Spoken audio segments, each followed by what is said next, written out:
is crucial, which is why they'd like to have Anthony Edwards on the floor. Problem is, he's now facing an automatic one-game suspension for his 18th technical foul of the season, unless the league office decides to rescind it. From baseball, the Angels put right-hander Ben Joyce on the injured list with inflammation in his right shoulder. There is no timetable right now for Joyce's return. Hey, it's your resident Super Bowl champ, Chris Candy. Coming up Monday, we have a packed sports weekend, and I'll react to it all in my Upon Further Review. It's Unsportsmanlike, 6 a.m. Eastern, right here on ESPN Radio, ESPN2, and ESPNU.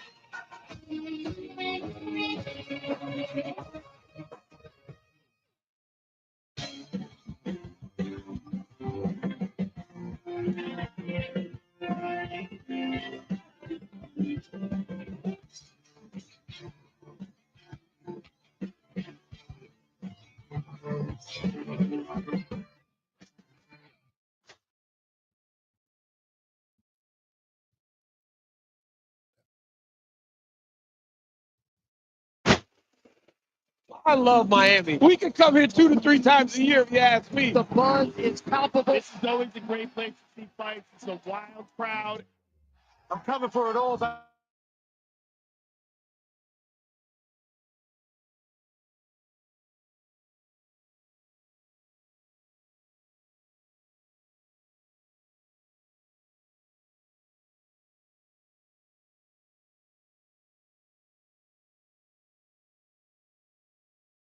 Hall of Fame with Booker T and Brad on ESPN Radio and on the ESPN app. Ay, ay, lo pongo a bailar la pelúa, que no baile que lo despelucan.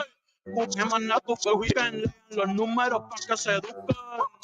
Yo no hago canciones, hago himnos pa' que no caducan. En este género yo soy un Hadouken. 6-time world champ. Hello, with my man Brad Gilmore. This is the UFC 314, that 314 special going down in just a few hours, man. And, I was watching the press conference, man, in the main event, Yair Rodriguez versus Diego Lopez. I'm just playing. I'm going to tell you, man, it got heated, man. It did, man. Did you see that, Woo, man? buddy. I was like, man, I think that's what charged me up more than anything, man. But before we, how you feel, man? I'm feeling good. But you know what, Book? Look, I'm so glad that we're here nationally with all our radio listeners for the Hall of Fame. We're going to be talking about all things UFC 314. But you know where I wish I really was? I wish that we could do this from Miami Beach. You know what I mean? Man, because you remember in Rocky, what did Mick say to Rocky? Women weaken legs. Right? And I'm sure those UFC fighters are having a good time in Miami. I was thinking about that same thing, man. So the weather's probably beautiful. The ladies, running around in the bikinis. I mean, just scattered everywhere, man, everywhere. But Josiah, the man behind the wheels of steel, how you feel, dog? How you feel?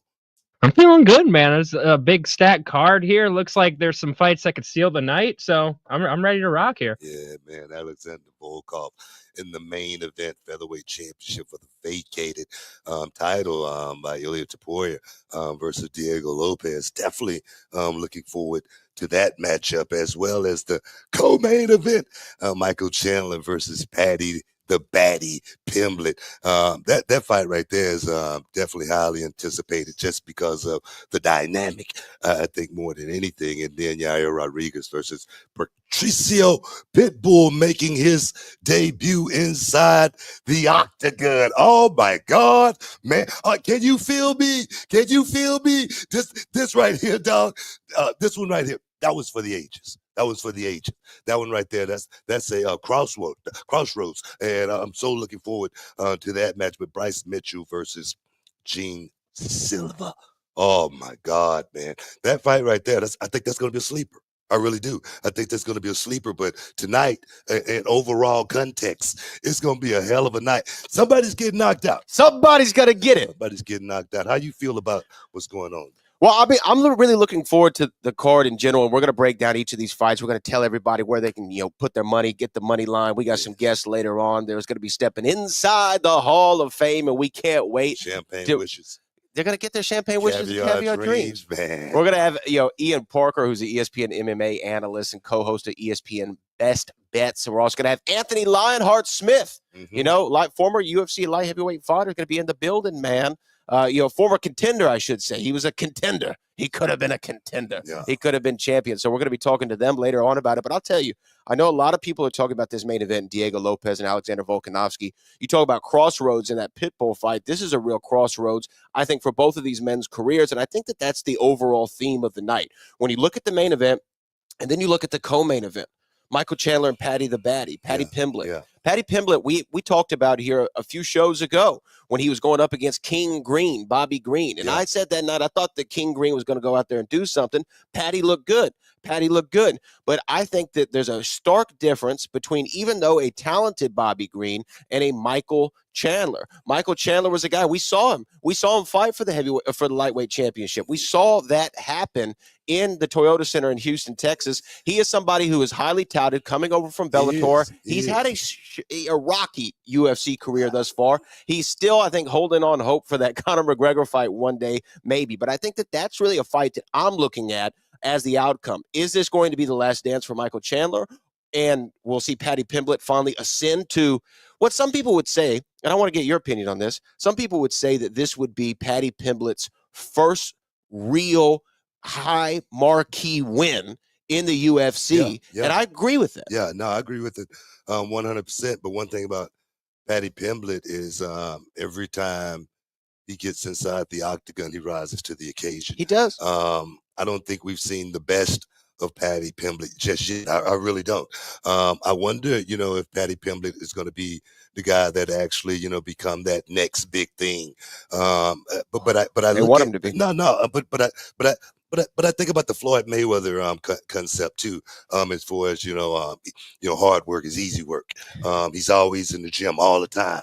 In his prime. And that's the one thing that scares me about Patty Pimblett. I wonder if weight is going to be the one thing that foils his, big rise ascent to the top more than anything, because he definitely got skills from a stand-up perspective, as well as with Bobby Green. He showed from a ground perspective he could do that just as well, because Bobby Green was, he was like, "Can I get a My Pillow? Do we got any of those on sale right now?" I think there's a bunch on sale.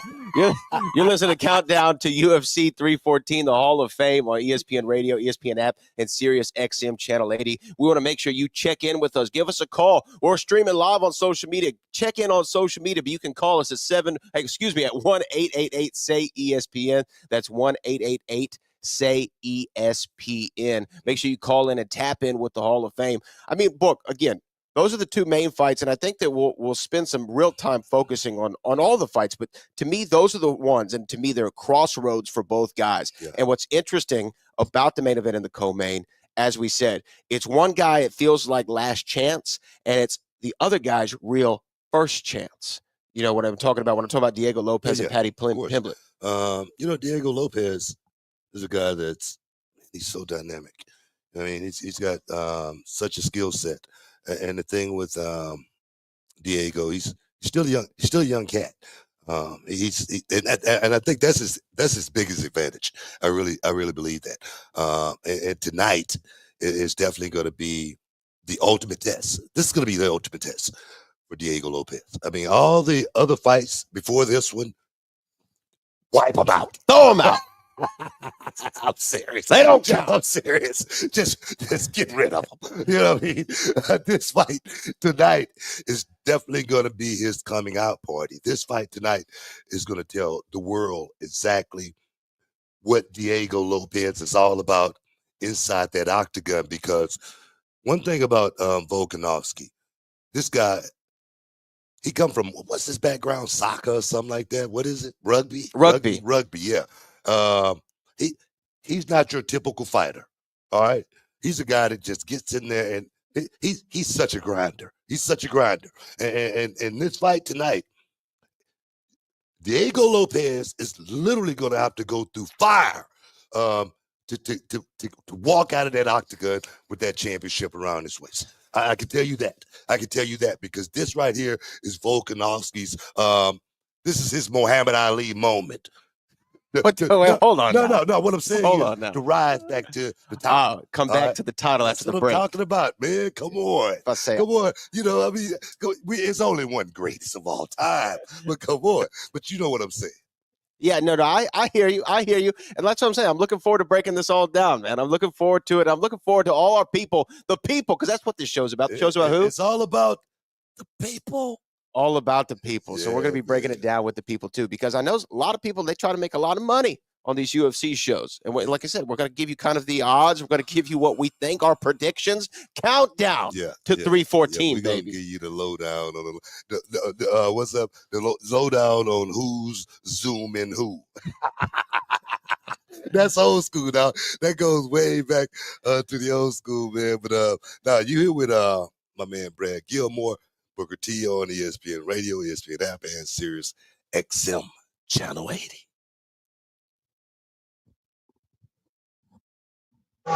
Major League Baseball this weekend on ESPN Radio.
Some people just have it. Whatever it is, having a baddie shot it.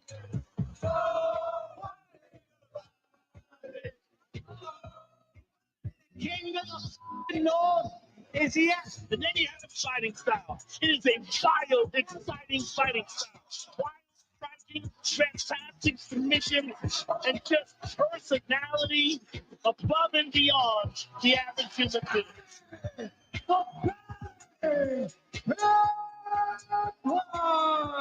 Statement made. Yeah. This is Hall of Fame with Booker T and Brad on ESPN Radio. Yeah, man. We can ready for UFC 14 on ESPN Radio, ESPN app, and Sirius XM Channel 80 right now. This is special, guys. This is special. Get ready. And I tell you, the main event is going to be a banger, man. And I say that because Diego Lopez, Volkanovski, that's what I call a Molotov cocktail about to explode, baby, in the middle of that octagon, man, because we got a dude that's looking to take that spot, and we looking at a guy that's looking to keep that spot. And that right there is a combustible. That's something like I say, when they meet, it's gonna pop off. Only one guy it can walk out as winner. You know, it's like you know, when George Foreman, God rest his soul, when he fought Muhammad Ali in the Thriller in Manila. Yeah. And he walked, you know, after he lost that fight, he was walking back to the locker room, and the commentator, I remember him saying, "Nobody mobs a beaten champion." Oh yeah, man. That's what's going down tonight. How you feel about it? How you feel about it? You know, I've thought a lot about this fight. I love that line, man. No one mobs to beat the champion. Nobody mobs. The thrill of victory. Beaten champion. The agony of defeat. Yes. But look, the road to the throne is going to be long for Diego Lopez, to use another one of our favorite lines, because look, I've been looking at this fight, and I think that both these men, to use that word again, the theme of this show is they're at a crossroads. You have Volkanovski, who at one time, like, you remember those fights that he and Max had, man? Yeah, God, classics. And I thought Max actually had the better of them in a couple of them. But to me, Volk is the featherweight division. When I think of it, I think that he is the standard bearer. Yeah. And look, coming off of some huge losses in his career, he's coming up on that 4-0 number. We're talking about Volkanovski. Yeah, we're talking about Volkanovski. Okay. Coming up off a couple big losses, coming up on that 4-0 number, even though he's 36, almost 37, but he's getting close. Yeah. He's been through some wars. He's been through some battles. But he also, to me, I feel as though his headspace isn't in the right place. I've been listening to him in the fight, all the press coming up, and he goes, yeah, normally when people talk about me or something, I use that as motivation. But, this time I'm like, oh, okay, it is what it is. And I don't like that, because to me, if you're going into that octagon, you're going to be a brutal gladiator, and you want to really lock up with a young buck like Diego Lopez, who is coming off victory after victory after victory over guys like Brian Ortega. We saw him on moments notice. What was it? 15 minutes notice, take on Dan Ige. This guy's the real deal. Yeah. He's bigger, he's younger, he's faster, and he's the underdog, which I feel like gives really the edge to Diego Lopez as far as the mentality goes. You're a former champion, you're coming off of losses, you're a little bit older, you're much shorter than him, right? You're going to really need to be locked in. And when you're thinking, people say what they say, I'll be okay. I've been here before. I don't like that mentality. Well, I can tell you this. The one thing you just said, I totally don't agree with. Volkanovski, he's no Dan Ige. All right. He's not a Dan Ige. No, I'm serious. He's not a Dan Ige, but I like Dan Ige. He's a guy that came in on short notice. He did very, very well. And sometimes that happens. Styles make fights, training, whatnot, sometimes come into play. But the one thing I think about more than anything, is that 22 fight win streak that Alexander Volkanovski went on before Makhachev. Okay, I'm gonna tell you right now, that right there was his biggest combatant, trying to get up every time and go out and fight at that level every time, and then fighting a guy like Makhachev, which he came so damn close. Okay, first time. Okay, but I say this, Volkanovski is in perfect position because I do not think Diego Lopez is nowhere near fight level of a Makhachev. That's just me. I'm just saying. I think Alexander Volkanovski is hungry to get back in that position as well. And the thing is, if he just get there just one time, because this is about it's about two things, man, in this business. I say it all the time. It's about checks and championships, baby. That's all it's about. It's about getting that paper, baby. That's what it's all about at the end of the day. And Volkanovski, he gonna need some of that on the way out. And tonight is his could be his grand finale. As far as you talked about that number, he is getting close to that number. So if he don't do it tonight, he will never do it. And like I say, he's in perfect prime position to get it done. Trust me on that. Well, no, that I do agree with you on that. If he doesn't get it done tonight, he's never going to get it done. But let's actually hear from him. Again, you're listening to the Hall of Fame Countdown to UFC 314 on ESPN Radio, ESPN app, and Sirius XM Channel 80. Earlier this week, Alexander Volkanovski was on First Take talking about where he thinks he ranks amongst the greatest UFC featherweights of all time. Let's hear what he thinks about himself and his career, because you said he was going. Here's what he had to say.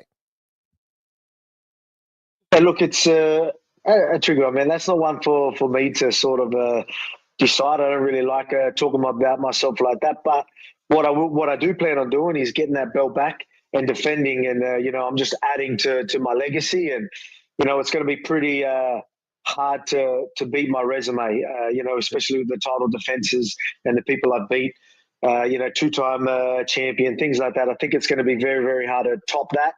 So that's what I plan on doing. If people don't think I'm that guy yet, they will in time to come, because I plan on having another title run this weekend, after this weekend. That's what he had to say on First Take. Look, man, again, I don't like the mentality. Look, man, I don't like it. Little baby said that, man. I don't call myself the GOAT. I leave that up to the people. You feel me? That's what he's doing. What? You did not just quote Lil Baby. You just turned 60. You can't quote Lil Baby.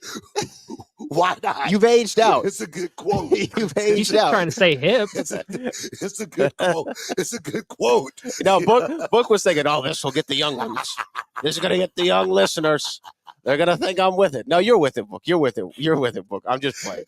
I'm playing. But to me, I just don't like the mentality. I don't like the mentality of where he's at. He's looking too much into the past. He's resting on his past legacy and his past laurels. He needs to focus on this man, Diego Lopez. I really don't believe that, man. I mean, Diego Lopez, his last three fights, Dan Ige, Brian Ortega, and Sadiq Youssef. I don't think those guys are guys that's fighting on the level of Alexander Volkanovski. I agree with you. And I'm just saying, the who's who of the guys that Alexander Volkanovski had to go through. I'm talking about Max Holloway. I'm talking about Korean Zombie. I'm talking about Brian Ortega. I'm talking about Jose Aldo. I'm talking about Chad Mendez. And the list goes on. I'm talking about the who's who in the division. This guy ran through everybody. He pretty much cleaned out the division pretty much for a minute until someone like Makhachev came along. And the thing is, like I really believe, and I'm serious, 100%. It's so hard to get up for those fights every time. I think sometimes you just hit a wall. Sometimes, like Rocky Balboa say, what did he say? I just ain't got it in me. What it was right there before he had to fight that last fight against the Russian, he pretty much was done. Yeah, he's pretty much given up mentally. You know what I mean? So I think that's what it is. Sometimes you get to that point where you say, man, it's so hard getting in the gym, training. It's so hard, waking up at, 3:00 in the morning, hitting the road and running miles. It's so hard to get in the gym and hit the bag with your hands hurting because you just fought 6, 7, 8, 10 months ago, whatever, you know what I mean? So I think that's what it is. More so than anything, seriously. Well, look, I want to know what one of our goats. We're going to talk about goats. What Daniel Cormier? He's an ESPN MMA analyst, and he's a former UFC champion, double champ. You know what DC stands for. Let's hear what he had to say about what's going to take for Volk to come out with the championship.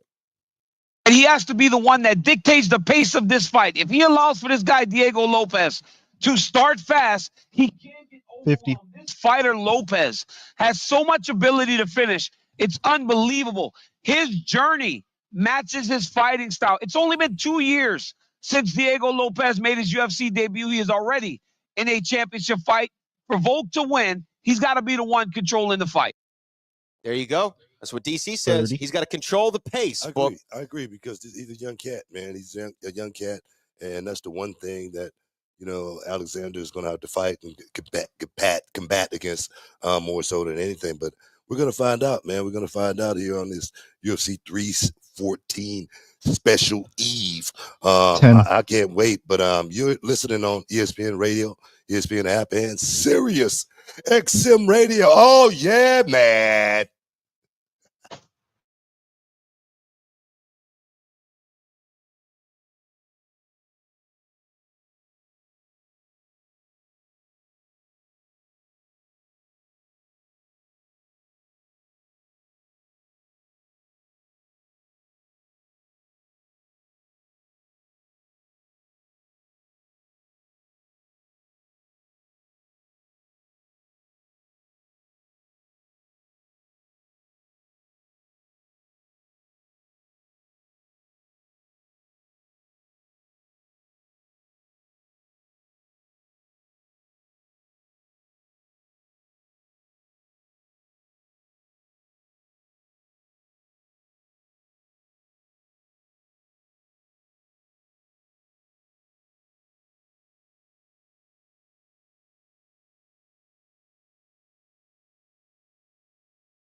Oh, yeah, man.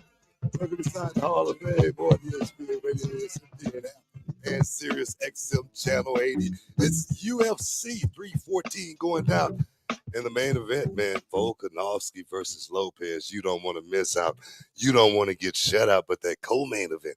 Michael Chandler, man, looking to be that gatekeeper, perhaps. Patty Pimblett looking to break through. How you feel, man? How you feel? Well, I'll tell you. Talk to me. I'll tell you how the people feel right now because wait a minute. What is the show about? It's all about the people. Oh, yes. The people are feeling right now as far as where these fight odds stand, according to ESPN bet odds, is Patty Pimblett is the favorite right now, as it stands right now. Now, these odds have kind of been back and forth. I think that we're going to have pretty much pick-em odds, which is almost what we're at. We'll talk to Ian a little bit later about that.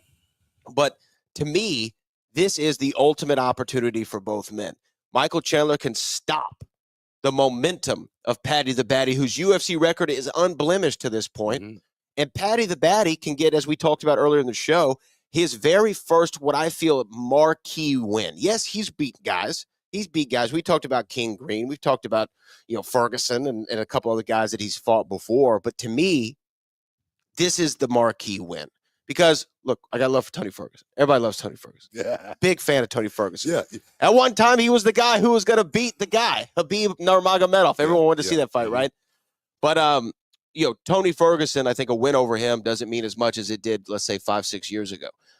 So when you're looking at Patty going up against Michael Chandler's a guy who's been in championship contention before. He was going to get the lottery ticket against Conor McGregor sometime last year. That fell through for him, obviously. And he's had such a shaky UFC career, but he's never looked dusted in any fight.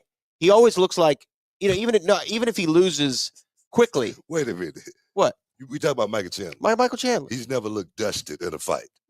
No. What fight are you talking about? I mean, what fight are you talking about? Where did he look dusted? Where he just looked like he didn't even have an opportunity in that fight? Many fights. Where? Which one? Many fights he's been in where he just gotten the hell beat out of him. That's what Michael Chandler's all about. Mayhem and destruction. He goes out and get the hell beat out of him trying to win a fight.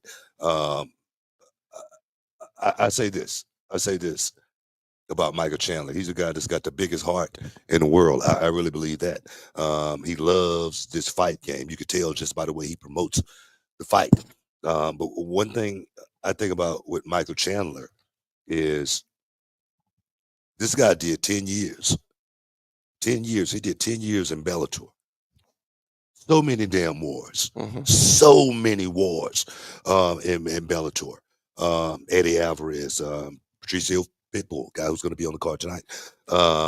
So many fights this guy was in, and a lot of them was bloody wars. And we look at that number, Michael Chandler, 38 years old. He's so close to that number that we talk about all the time. 40, I think is that cutoff point in the UFC. That's just me. That's me. I could look here. I could be wrong. But I say with Michael Chandler, the fight he's fighting tonight is a fight against Father Time more than anything. If he can go out here and get past Patty Pimblett, it's going to be on heart and true grit alone. Does he have a fighter's chance? Does he have a puncher's chance? Of course he does. If he lands that big right hand, anything can happen with Michael Chandler. But he's going to have to go through hell and high water to actually do it. I remember talking about Patty Pimblett. We really don't know how good this guy really is. We don't. I think that's the thing with him. The report card is still out on Patty Pimblett. We just do not know how good this dude is. If he goes through Michael Chandler tonight, and he does it in grand fashion, I can tell you this: he's a guy that's going to be on everybody's radar as far as how much potential does this guy really have. I can bet you that. I will tell you this, because you remember in the last time we talked about Patty Pimblett, I'm soft on Patty Pimblett. I do not think that he's the guy that everyone claims that he is, right? And I thought that King Green was going to go out there and do something to him. Look, he didn't have it in him that night. I still am out. The jury is completely out on Patty Pimblett when it comes to me. If he beats Michael Chandler tonight, that conversation in my mind changes. It changes the conversation about Paddy Pimblett. But, later on the show, we're going to hear from a guy who's been to war many, many times. That's Dustin Poirier is going to be joining us. And he actually weighed in on this, on the good guy and bad guy. He's former interim UFC lightweight champion. Let's hear what the man himself, Dustin Poirier, had to say about Michael Chandler and Paddy Pimblett. Chandler is at a crossroads here.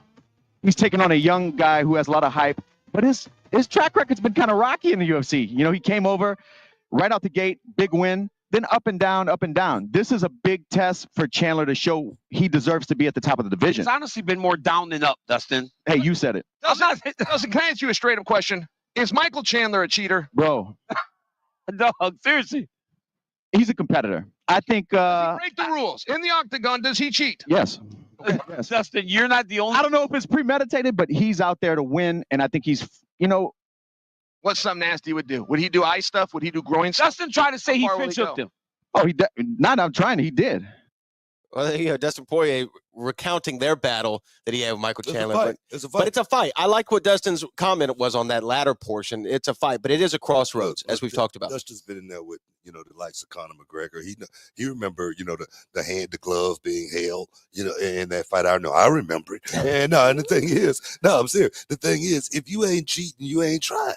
I mean, that's just part of the game. I really believe that Michael Chandler, when he comes in, that Octagon, he's not looking at it like, we're selling Girl Scout cookies or anything like that. It's a fight. It's going to be a fight, win or lose. And sometimes it get down and dirty. Sometimes things happen in a fight. I mean, boxers, in a heartbeat to throw a low blow if things get out of hand, just to slow the action down. That's been part of the game for many, many years. So I think Michael Chandler, he better come into this fight tonight with that damn mentality going against Paddy Pimblett, because I agree with Dustin Poirier. This is a crossroad for Michael Chandler. It truly is. Yeah, well, you know what? Let's hear what Michael Chandler thinks about the fight, because he had some things to say via UFC on Twitter about him and Paddy the Baddie on X. On X, excuse me, UFC on X. Let's hear what Michael Chandler said. Hey man, all respect to what Paddy has done in this sport, man. He has earned this spot to be in this spot, but I have proven over the last couple decades that I deserve to be in this spot as well. Right here in Miami, Florida, UFC 314. I'm coming to steal the show. This is the people's main event, and I can't wait to do it. Let's go. I'm going to find that chin, and I'm going to find that chin early. Hey, he sounds confident. I agree. But you know what he needs to not do, though? He said it's the people's main event, and I understand Michael Chandler's been a showman. He's always a showman. He likes to show off in the Octagon. He likes the people to get involved. Right. That's right. That's great if you're a pro wrestler. It's not great if you're a professional fighter, because you can't think about the people. You got to think about the man in the Octagon. I just said it a second ago. I said Michael Chandler knows how to promote the fight. Didn't I just he knows how to promote the fight, yes. I just said that. But he needs to not think. Didn't I just say that? I just said that. So my thing is. I remember him saying that. So, no. You didn't sound sure about that, Josiah. I'll be honest with you. No, Michael Chandler. I remember. He's the guy that's going to promote the fight. He's going to go out there and do exactly what he said he's going to try to anyway. And that's land that big right hand. He's going to go out there, and he's going to have the fight of the night, win or lose. That's been his resume. Well, that's what he's all about. You know what I mean? He is a fighter for the people. I really give him that. I give him that title. But I tell you, could this be his last hurrah tonight? That's the thing, because I tell you, if he doesn't get past Diego Lopez tonight, Paddy Pimblett, it doesn't get past Paddy Pimblett tonight, he's going to go back to the end of the line. It's going to be hard for anybody to believe the stuff that he's saying. I agree. All of that hype, it pretty much goes out of the window if you're not winning. It's always been about, what have you done for me lately? And tonight, it's going to be his last hurrah. Well, and the thing is, it's one thing to lose to Dustin Poirier. It's another thing to lose to Charles Oliveira. But it's a different conversation if you lose to a young gun like Paddy Pimblett. Talking about Charles Oliveira, you're talking about a beat down. Ooh, but he didn't look Dustin. How about a beat down? Yeah, That's the second time they fought, his dad too. was Dustin, but nah, man. First time he was more competitive. Still here. You're inside the Hall of Fame. UFC 314 on ESPN Radio, ESPN, the app, and Sirius XM, Channel 80.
You're in the Hall of Fame on ESPN Radio, ESPN, the app, and Sirius XM Channel 80.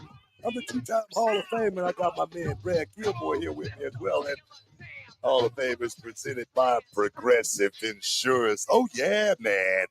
This UFC 314 going down live from Miami, Florida. Oh, man. You know, I wish I was there. Oh, you and I both. The ladies, I love it. I know it's good. The rhymes I write, you wish you would. Oh, man. I got all of them. You like that one? That's good. You remember that one? That's good. That's good. I'm glad you didn't break into some Will Smith, Welcome to Miami. Are you a big Will Smith? You know, Will Smith just dropped a new album. No, I didn't. Yeah. Nobody else did either. Exactly.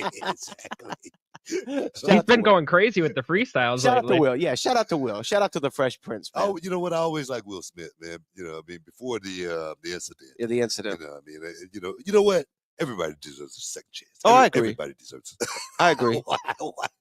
Watch yourself. Just losing this damn life. I'm like, nah, man. Everybody does. Everybody does. But nah, man. Back to UFC 314. Going down here in just a little bit, man. I'm sure everybody, all the guys, man, all the fighters are chomping at the bit right now. Everybody's like, so it's ancient. Just for a second, man. I just only imagine what it feels like being in that situation, getting ready to make that walk, to go out and step inside that cage and really go hands with another man. That right there, man.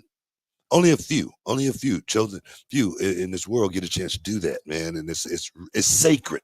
It's sacred in so many different ways, man. So I give those guys, I give these fighters, man, these Octagon warriors, man. I give these guys props, big props, for being able to do what you do, man.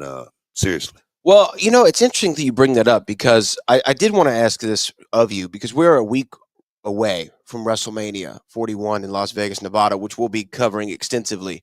But what I wanted to know is you have made a similar walk where pressure's on. It's a big stage. It's going to be a physical performance inside the squared circle. You against another guy. Yeah. You know, really, though, getting yourself in the mindset to go out there and do that.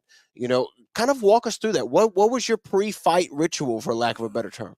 A couple of Red Bull, jump rope for an hour, get a hard sweat going, and you know, mentally put myself in that place. But it's different. It is different, but there are similarities. There are similarities, but I would not ever want to put myself on that same, you know, scale as one of these guys, because they of course there's injury happening in professional wrestling, but these guys are truly fighting for their lives. They really are. They are true gladiators, living modern day gladiators, stepping inside that octagon. I give those guys the utmost respect, utmost credit for being able to go out there and do that. And like I said, you have to have a certain mindset to actually be able to do that.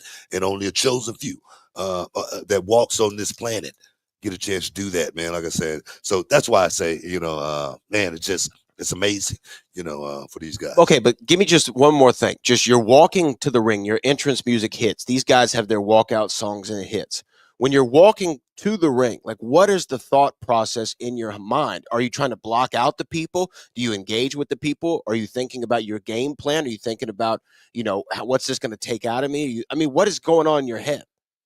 I was just thinking about beating the hell out the guy. Nah, that's the only thing I was thinking about. No, because I thought, I gotta think beat the hell out of the guy because the camera catch everything. Mm-hmm. And if you're not feeling that way, the camera's gonna catch it in professional wrestling.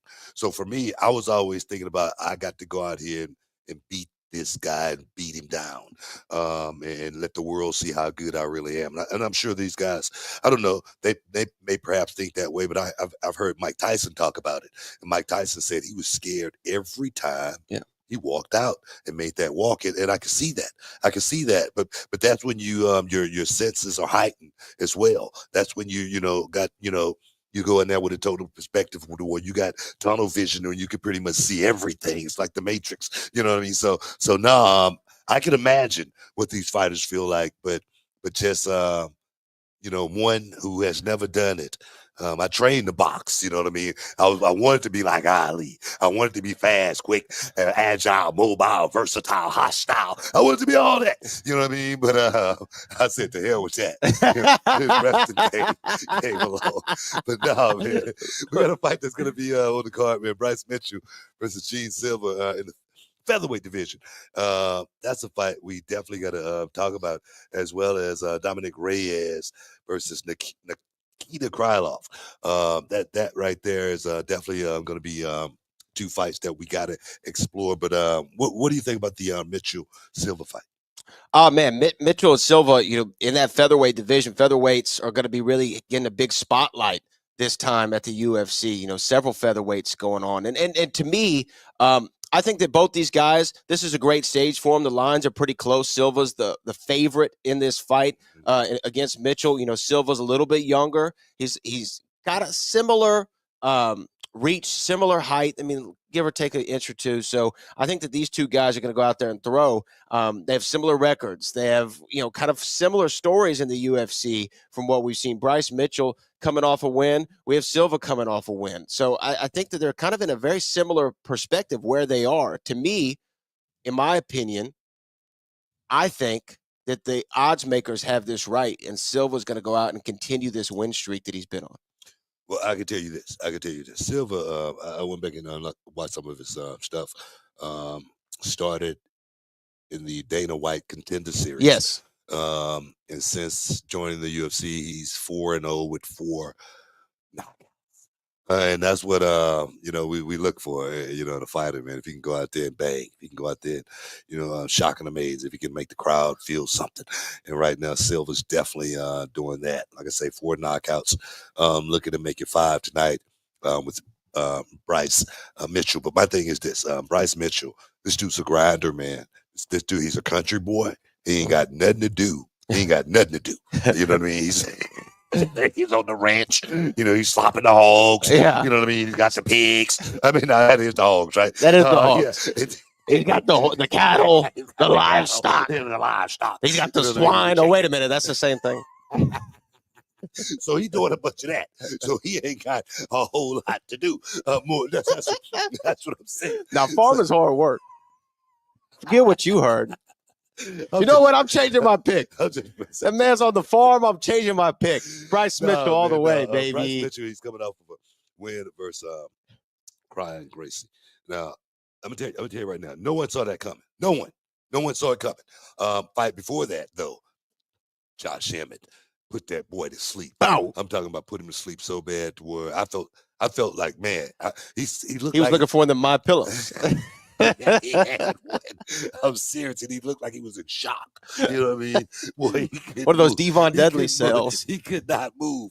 But no, this dude, he beat Dan Ige as well in a unanimous decision. My thing is, this dude, he's a grinder. I'm gonna tell you right now, if Silva running this fight thinking that he's just gonna run through Mitchell, he's gonna run into a headache. I'm telling you that right now, because this dude, like I say, he's definitely not your typical atypical UFC fighter where you got a lot of flash and, you know, brags and whatnot. He, like I say, he just seems like a good old boy. But when it comes to fighting, he don't mind mixing it up. So I tell you, Silva, these Brazilians, man, I'm gonna tell you, they ain't got nothing else to do but fight. Nah, because they trying to get up out of there, man. They trying to get some paper in their damn pocket more than anything. So shoot, it's a fight. We're gonna see. It's a fight. It's a fight. You're listening to Hall of Fame Countdown to UFC 314 on ESPN Radio. ESPN Radio is presented by Progressive Insurance. Progressive can protect your home, auto, boat, motorcycle, ATV, RV, and more. In short, a whole lot of things. Bundles today at progressive.com. You know, Book, we also have to look forward to that other fight, man. Krylov and Reyes. Yeah. We've seen Dominic Reyes up close and in person. Remember him and Jones, brother. That was a fight. That was the peak of his career, in my opinion, to this moment. So there's a lot that's going to go on between Reyes and Krylov. 30. You know what? In the words of my boy Trick Williams, let's talk about it. We gonna talk about it. but no, man, I'm excited, man. UFC 314 is going down, and I'm gonna tell you, the fights are gonna be awesome, man. They're gonna be awesome. It's going coming to you live right now. 10 seconds. ESPN Radio, ESPN, the app, and Sirius XM Channel 80. Don't miss out. Don't get shut out, man.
Himno pa' que no caduco. En este género yo fui un Hadouken. Ey, y se extinguieron como en los dinosaurs. Antes que me apague se apaga el sol.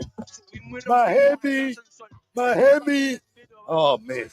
Every time I say that, man, I just wish I was there. No, I know. You start getting a mental picture. Is what happens. That's what I'm saying, man. On the bikinis, the thong. You remember that song, man? I love that song, man. I swear That song only gets played in Miami, too. It's like Miami has exclusive rights. You cannot play the thong song outside of the 305. Everybody knows that. I love that song, man. I love it. But no, man. I love that song. No. The fights, man, they're going to be hot and heavy tonight. Now, one we need to talk about, Yair Rodriguez versus Patricio Pitbull.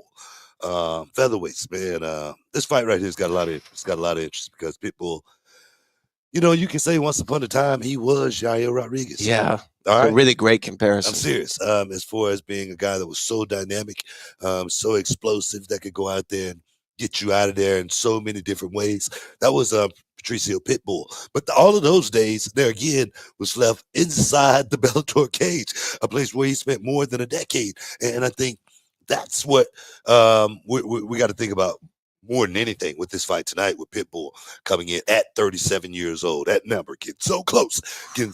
And you wonder how many wars can Patricio Pitbull actually put himself in? That's the question. Is this one of those things to where Pitbull say, I just got to go over there and test the waters at least once? Yeah, you feel me? Inside the octagon, inside that cage. Is it that case? But I tell you what, we're going to find out tonight what Pitbull still have left in the tank, because Yair Rodriguez, like I say, dynamic, explosive, a guy that can go out there and get you out of that square circle, that octagon, in so many different ways. Like I say, he's prolific as far as his game go, unorthodox in so many different ways as well. So to see Yair Rodriguez exactly where he's at as well, because it's a crossroad for Rodriguez as well. It really is. Where is Yair Rodriguez in his UFC career? Has Yair Rodriguez plateaued? Has he hit his ceiling? Because let's think about it. Let's go back to when Yair Rodriguez first came in the UFC. He was just knocking guys out. He was doing it so dynamic, and like I say, so over the top in so many different ways. So it has Yair Rodriguez hit his ceiling? I think that's going to be a huge question that's going to be answered tonight. And the thing is, if Pitbull pull it off, question's going to be answered. Question's going to be answered because you talk about Pitbull and the wars that he's been in, in other places other than the UFC. Yair's been in the UFC for 11 years, man. It's a long time. It's a long time and a lot of fights in those 11 years. Man, it seemed like it went by so I know. fast, right? It's like this. We were just talking about his debut. Exactly. Crazy, right? He's been in 11 years going at it. So Yair has been through some wars too. But I do go back to a point that you brought up with Michael Chandler of the wars that he had before the UFC and the age. Because Pitbull's the second oldest guy on this card behind Michael Chandler. 38 for Michael, 37 for Pitbull. Another Bellator guy. A lot of wars that these guys went through. A lot of wars, man. Yeah. And to have that pressure of your first UFC fight, 37 years old, I just wonder, is time already past Pitbull at this moment? Or is this going to be the determination? It's just that walk off, in the sun. Is it this grand finale? The coup d'etat. Is this that moment? That's a question. I really, and it's a valid question. I think more so than anything, because Pitbull, the wars that he's been in, I'm gonna tell you right now, I like Pitbull. I'm not gonna sit here and disparage him or say anything negative about him. But Pitbull today, I think we can all agree, it's not the same Pitbull that was inside the cage 10 years ago, 5 years ago. It's not the same guy. I look at the fight, with AJ McKee, where, he ended up losing the first fight, and then he came back and won the second fight. But how much did it take out of him to actually get up for that second fight with AJ McKee, to actually go out there and win that fight? I'm sure it took a lot out of him. I'm sure it had to. So I think that's what I think that Pitbull is going to be fighting against more than anything is, how hard can he work? How much does he really want it? At 37 years old, how much is still left in the tank? You know what I mean? How much, they say that, tread on the tires. You can come up with several different analogies. You know what I'm saying? But we wonder, I wonder if this could be Patricio Pitbull's first and perhaps last night in the UFC. We're gonna see. You're listening to the countdown to UFC 314. This is the Hall of Fame on ESPN Radio, ESPN app, Sirius XM Channel 80. The Hall of Fame is presented by Progressive Insurance. And Book, sometimes we got to throw it to the experts, that we have here on the ESPN realm. And we're going to go to Daniel Cormier and what he thought that this fight, what the impact of it's going to be for Pitbull. What can he do? This was on the good guy, bad guy earlier this week. There's 3 featherweight fights on the card this weekend that could truly impact what happens at 145 going forward. And I believe that Pitbull gets an opportunity to really make an impact immediately. There are times when you come from a different organization, and I experienced it myself. I fought Frank Mir right away. So it legitimized me from day one. He can do that same thing and potentially earn a championship opportunity. I agree. One thing about the UFC, man, when these guys come from another organization, they throw them to the wolves every time. Every time. Yeah, but get your ass in the deep end right off the bat. Let's go. Make sure you can do it. I'm serious. It's crazy, man. They push you to the limit, and I feel like same thing with Pitbull. This is not a great matchup for Pitbull. No, it's not. It's just not. As far as the range of Rodriguez, the footwork of Rodriguez. Rodriguez, 32 years old, in the prime of his fighting career. I think 30, 31, 32. It's like your prime years as far as that's when you are really, really good. And like I say, Yair Rodriguez, has he plateaued? Has he hit that mark as far as this is as good as he's going to be? And that's the thing when I think fighters have to question themselves as far as, am I going to ever be UFC champion? Is that ever going to happen for me? Yeah. And I think, I really think Yair Rodriguez is at that point. Am I going to ever be UFC champion? Is Pitbull at that point? I don't think so. Well, this is debut, but you know what? Chael Sonnen said on the same show when they're talking about this fight that this is the future of the featherweight division, what this fight means tonight. Let's hear what he has to say.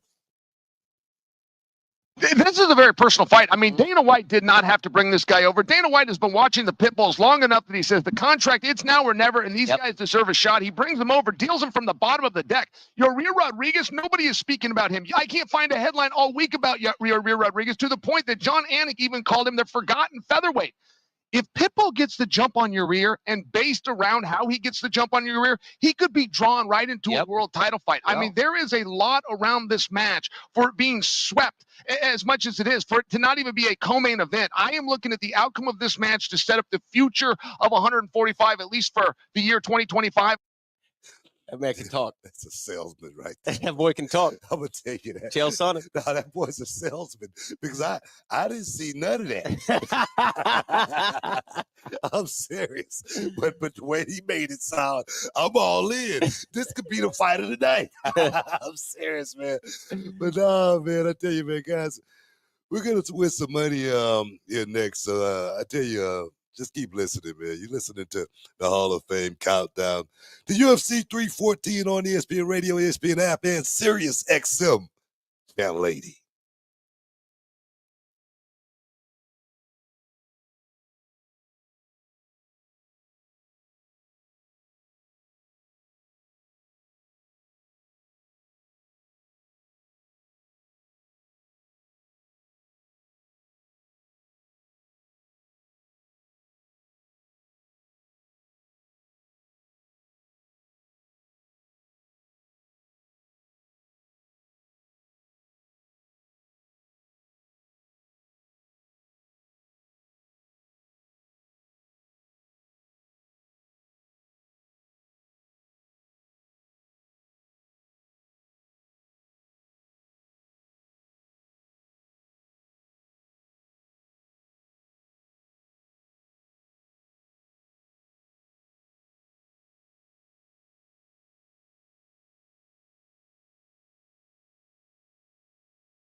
Yeah.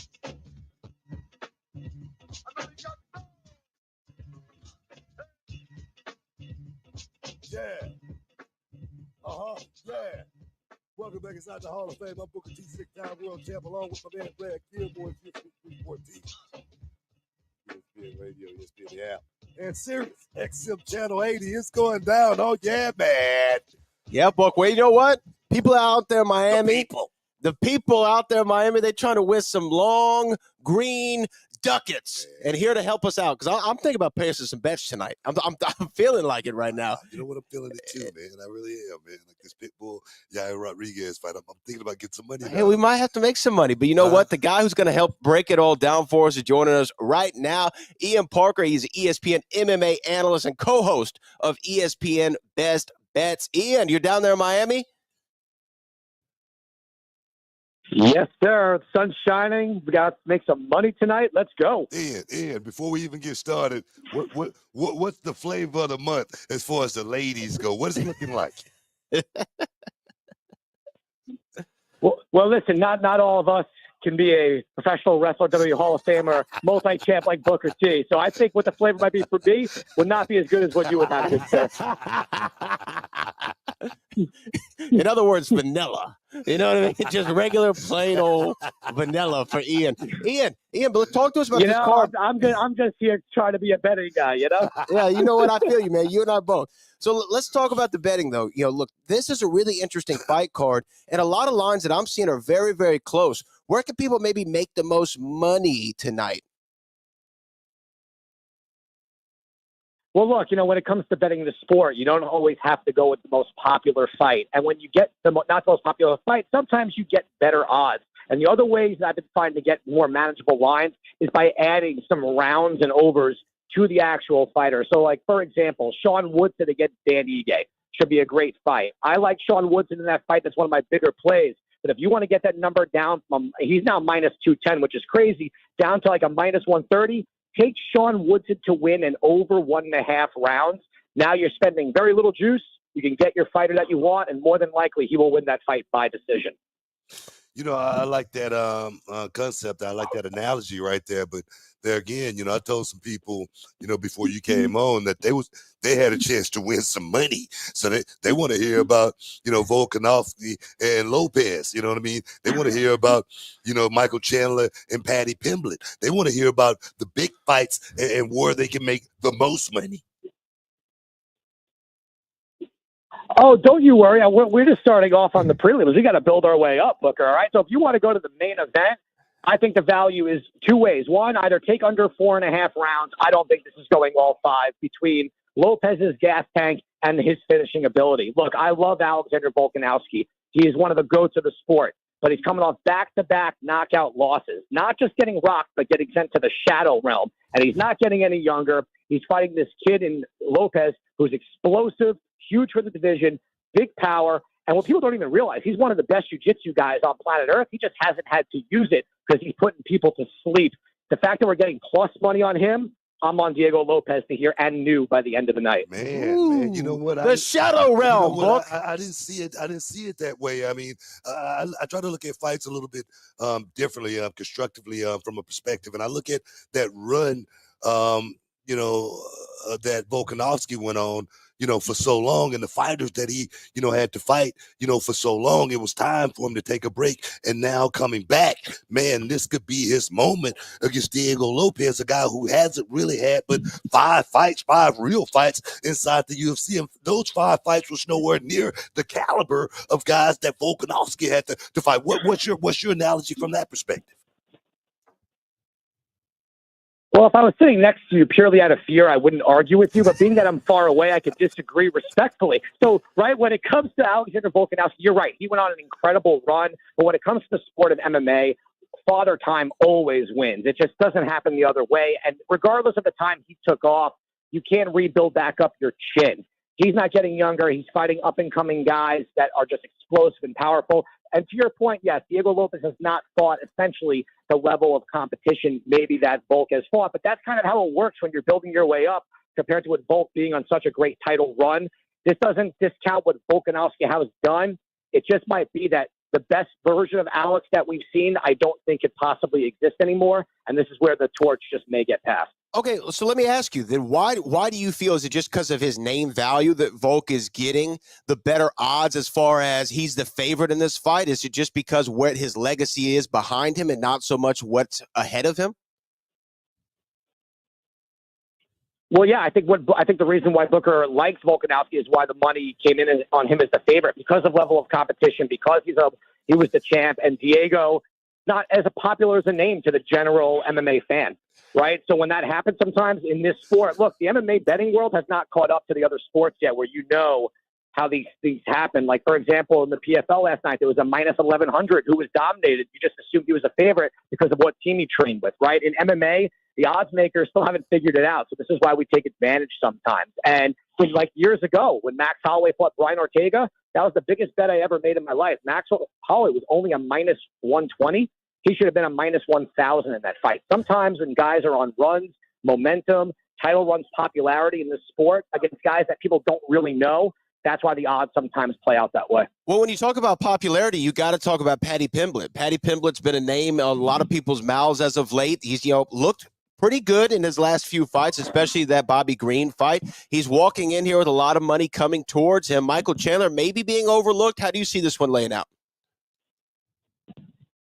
My Lord, was that a perfect segue? Well done right there. You know what? You're absolutely right. Look, Paddy the Baddy is a lot of fun. He's a very skilled fighter. He's tough. He's got very underrated jiu-jitsu. But you know what? I think Michael Chandler is being very much overlooked. I was just talking to Dustin Poirier about it a few minutes ago, someone who's fought him. Chandler has fought only the best since been in the UFC. He's always in fights until he essentially blows it, right? Charles Oliveira, he had him on skates, stayed by the bell, and then he lost. He was beating Dustin for the first 2 rounds until he got caught. Then he got choked out.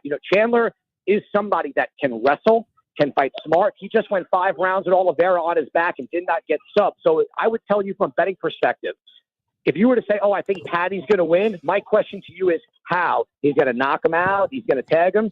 Chandler hasn't been knocked out. So for me, I think Michael Chandler's explosiveness, I think if he fights even somewhat smart, I know that's a reach for Chandler because when he gets in there, his brain turns to mush and he just goes for it.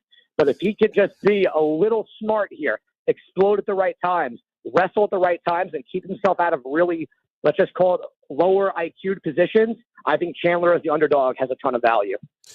Man, I don't want to go against our guest analyst here. I mean, because he knows what he's doing. He's been doing this for a while. But I look at Paddy Pimblett as a guy that his report card is still out. I don't think we've actually seen the best of Paddy Pimblett. Paddy Pimblett has done nothing in the UFC to this point but rise to the occasion every time they put him in there. And I think Michael Chandler there again, a guy that's had over a decade in Bellator, all those wars, all those fights, all those times trying to prepare to get up for those fights. I really think his time has come up. Brad and I, we always talk about that number here inside the Hall of Fame. 40 is that number. Michael Chandler's 38 years old. I feel like he has become the gatekeeper in the UFC. And I feel like if this fight right here tonight, if he doesn't get past this night and get past it in grand fashion, we could see the last. He could be leaving his gloves inside the Octagon tonight. Agreed? Disagree with me on that? So everything you said, I agree with, except the retirement thing, because if Chandler does lose, there's always the opportunity for a rematch with Patricio Pitbull, who he fought in Bellator, and they have a little bit of that bad blood, although they hugged it out and yada, yada. There's always a marketable fight there if both guys lose. I don't mind what you said about the age, and this could be the changing of the guard for Paddy as well, a good test for both. So here's what we could do. If you want to take away what side you want to be on, right? 1 minute. As well. Then the question is, this is a 5-round fight. I think we could all agree it's probably not going 5 rounds. I kind of don't mind this fight going over 1.5 rounds. I think both guys get through that initial onslaught. So that's another play that I do like. Over 1.5, I believe, is sitting at minus 180. So if you don't like the value in Chandler and you don't think Paddy's price is correct, play over 1.5. I think if a finish happens, it happens in rounds 2 or 3. That's why he's the co-host of ESPN Best Bets. He's our ESPN MMA analyst, the one and only Ian Parker. Ian, we really appreciate you joining us, brother. Hey, anytime, Booker. Big fan, long time. It's an absolute honor. I appreciate you guys. Thank you, man. Awesome, man. Love Ian, man. I tell you, man. Great insight. You know what? I think he was spot on. I think he was right on the money. It's UFC 314. 10 There's seconds. going to be some major fights tonight, and hopefully you can win some money at the same time, man. You listen to ESPN Radio, ESPN, the app, at Sirius XM Channel 80. Hey, it's Michelle Smallman, and coming up Monday, All right, you guys are clear.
dangerous. I think of the most aggressive, but I look at everything that brought him here, and I don't think he suffered as much as I suffered to be here tonight.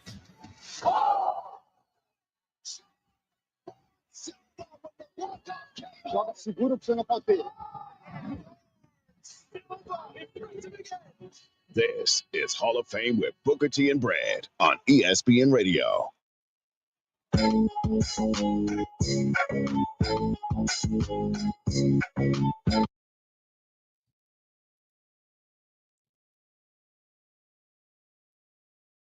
Welcome back inside the Hall of Fame on ESPN Radio, ESPN the app, and Sirius XM Channel 80. It's UFC 314 going down live from Miami, Florida, baby. You had to take a second before you said it because you were picturing the visuals still down there in Miami. Oh man, the visuals, man. I wish I was there, man. Every time we come back, I gotta say that, but I really do. Yeah.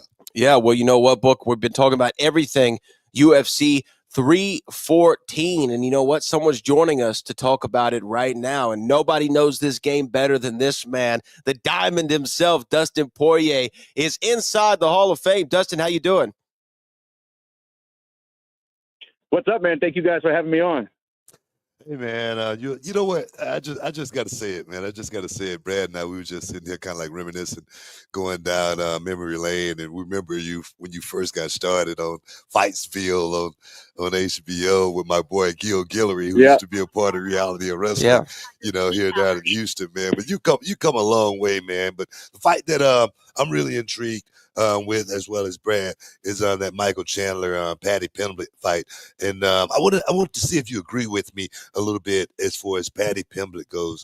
I mean, this is a guy who's he's I wouldn't say new to the UFC or anything like that, but he hadn't had a whole lot of prime highlighted major fights or anything like that. But I really feel like Patty Pimblett, he's really good from a stand-up perspective as well as a ground perspective, and I really don't think that we've seen the best of Patty Pimblett yet. What's your analysis on Patty Pimblett? I think you're exactly right about that, man. I'm kind of in line with you. I don't think we've seen the best. He's still a young guy, but he has a lot of experience. He's fought for 20-something times, I think, outside of the UFC. But since he's been here, he's been a force. He's on a streak, maybe 5 or 6 fights in a row, and now he finds himself in a co-main event spot against Michael Chandler, a guy who's been a world champion in another organization, a guy who's fought for the belt in the UFC and fought the who's who of the lightweight division. This is it could be a changing of the guard fight, but this is no doubt about it in my mind, a crossroads fight for Michael Chandler. He has to win this fight. And I've heard you say that, Dustin, about this being a crossroads. I think that's a great descriptor of it. But if you could tell our audience, why do you feel like it's a crossroads for Michael Chandler specifically? That's a good question. Look, when I throw the word around, I did it yesterday on ESPN. When I say the word crossroads, I mean that. You have a guy who's done it all in the sport of mixed martial arts. But there's one thing left. He's still trying to be the UFC world champion, and he's 37 years old, and he's been in a bunch of wars. And since he's been in the UFC, he jumped on the scene with an incredible knockout of Dan Hooker, a tough contender. But then it's been rocky since then. We've seen ups, we've seen downs, and now he has a spot to show the world why he deserves to stay in the top 5 of the division and fight the new guard, this up-and-coming guy who's got a lot of hype. And, at that age, with the chances he's had at the title, you can't take a loss in a co-main event spot here in Miami on this kind of card at this point in your career. So that's why, if there was a way for me to break it down, that's why I'm calling this crossroads. Do you feel – I'm sorry, Book, I didn't mean to cut you off, but do you feel that Patty should be the favorite? Like, according to the betting odds, a lot of money coming in on him. Do you feel like momentum's on his side in this fight? I think a lot of bets that maybe swaying these lines a little bit is fans, young men who are fans of the way this guy acts outside the ring, and they're putting money up, and that might sway the line. But for me, as an outsider who's been fighting for years and decades and fought the best of the best, I think Chandler's the more dangerous fighter in this fight, with his back against the wall, with his big power, and also he has something that Patty doesn't have. He's been in those deep waters. He's fought 5 rounds before. He's fought the who's who of the world over his career. Like I said, this guy is a former world champion. The lessons he learned on that journey to get that belt, he's bringing into this fight with this young guy tonight. You know what? Dustin, you've been in this same position somewhat as Michael Chandler from a perspective as far as my question goes. You know, Michael Chandler, he spent more than a decade in Bellator, all of those battles, all those wars, all those times preparing, trying to get up for those fights. And over a 10-year period, how hard is that to actually put yourself in that position now, coming into a brand new organization, almost having to start all over again? You know, talk to me about that process. You know, kudos to him for doing the things he's done, and then jumping into the biggest mixed martial arts organization in the world and immediately calling out and trying to fight the top guys, you know, throwing himself into the fire. That's what a champion does. So respect for that. And it's one thing to get there like he did in Bellator, and it's another thing to stay there and to get there again in a different organization with a whole different roster. So, dude, as a fight fan, I appreciate what he's trying to do. But listen, I know personally what it takes from the grit side, the dedication side, and the self-belief side, because the same building he's fighting in tonight, last year in March, I fought an up-and-comer who was on a win streak, similar to Patty Pimblett. I think he was 5 fights or 6 fights in a row he won. I was the older guy. He was the newer guy. I had already been in title fights and failed. He was on the rise, and I had to show why I belonged at the top of the division. So when I answer this question, I know it from a firsthand perspective. That's why I have respect for what he's doing. Well, you know what? Let's also talk about this main event, because I'm really interested to hear your perspective on Volk. Volk coming back after those 2 devastating knockouts, trying to still do it, prove that he is one of the GOATs and be the champion again. And then he's going up against Diego Lopez. And Diego, I like his energy, man. It's almost like he takes like a little shot of that Poirier hot sauce before he walks out there to get into the fight, because he comes out ready to go, man. So how do you see this fight going? You know, I'm a big fan of Volk, but I'm scared of this matchup for him. Like you said, he's got finished his last 2 fights by knockout, by TKO. And he's fighting a young guy. Here's another fight that we're talking about. Could be a changing of the guard. We have a longtime champion who's been at the top, fought the who's who, against another up-and-comer who's been putting people away, has power in his hands, and like you said, explosive, comes out of there like he took a shot of hot sauce. So, you know, we were talking about it yesterday, that the guy's 35 years and up in the lower divisions in the UFC. The statistics are horrible. They're not on our side when you turn 35 and fight for a belt. So I'm really hoping Volk can add one for the good guys on the older side. One more question before I let you go. I mean, Diego Lopez, he is dynamic and he is so explosive, but is this a crossroad for him as well? Because Diego Lopez has not had the experience as a Volkanovski inside that octagon. And you just talked about your last fight and the experience that came into play.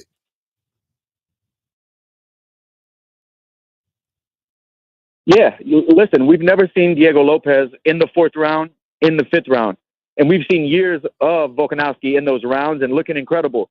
So that's a big question that's going to be, the answer is going to be told tonight. I think everybody kind of knows that. But like you said, the crossroads, I mean, Volk, from being the king of the division, talked about in the argument for the best featherweight of all time, to losing 2 fights in a row by finish. If you go out there in a main event pay-per-view and you get finished again, that's 3 finishes in a row. You know, this is definitely a crossroads fight for him.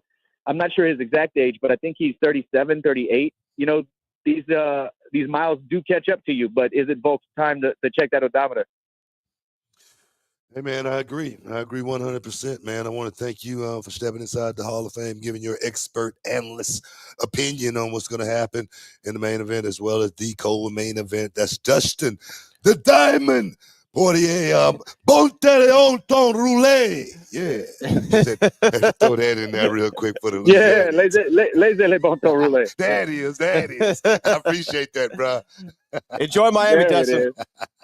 Got you. We appreciate you. Thank you, man. It's beautiful. Man, appreciate you, bro.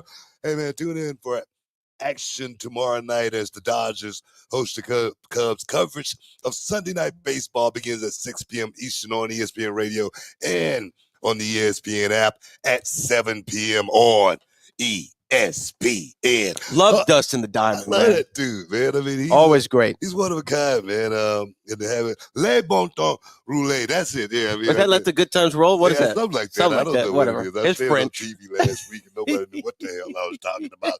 You know, but it sounded good. You know what I mean? So how's that different from most of the time? You crazy, man. Oh, man. But awesome, like I said, to have Dustin on to talk about that main event as well as the co-main event. You know, I think he was spot on. I really do.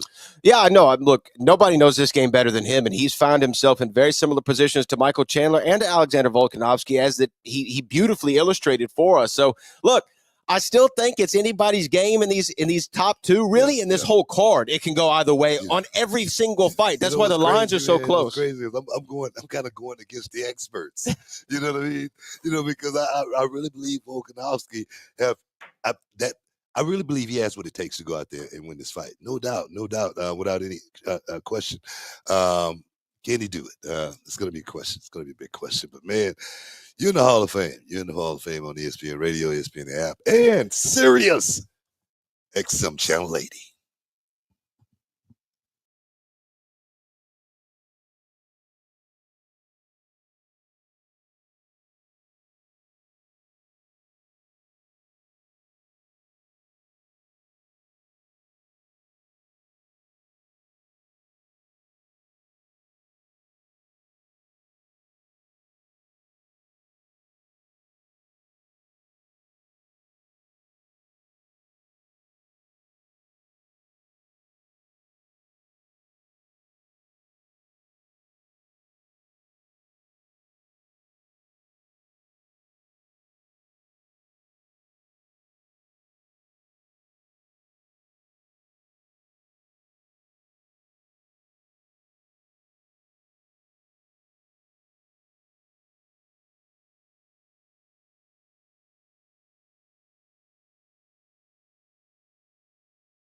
prelims, man. The prelims is definitely something that you guys do not want to miss out. You don't want to get shut out because Dan Ige is in the building taking on Sean Woodson. And I tell you, everybody's talking about this may be the highlight of the night. This could be the fight of the night. And I tell you, I think Dan Ige has created that persona as far as being able to guys to come in last minute notice and go out and shock and amaze. I think that's what it is more than anything. Big props to Dan Ige for putting himself in this position because, man, stepping in on last minute notice to take on Diego Lopez seemed to have put him on the map. He's a must see TV. He's like the Miz. He's like the Miz. He's must see TV these days. But I don't know. What do you think about this fight? This prelim fight? Well, I like Dan Ige just for the reasons that you said. I don't know too many guys. I'm sure there are a few, but I don't know too many guys who have actually done it. Got off the sofa literally 15 minutes before a fight, decided to drive to T-Mobile and see what he could get done, and he did it with Diego Lopez, who's fighting on this card later on. Yeah. And you know what? I mean, he lost that fight, but could you blame him for, he still had the tenacity, the veracity, to go out there and do it. So I appreciate Dan Ige. And to me, I don't know what the odds makers are going to have when it gets to fight time for this fight in particular.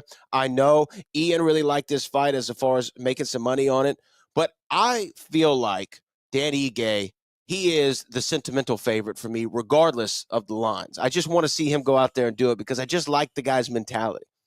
Hey, man, no doubt.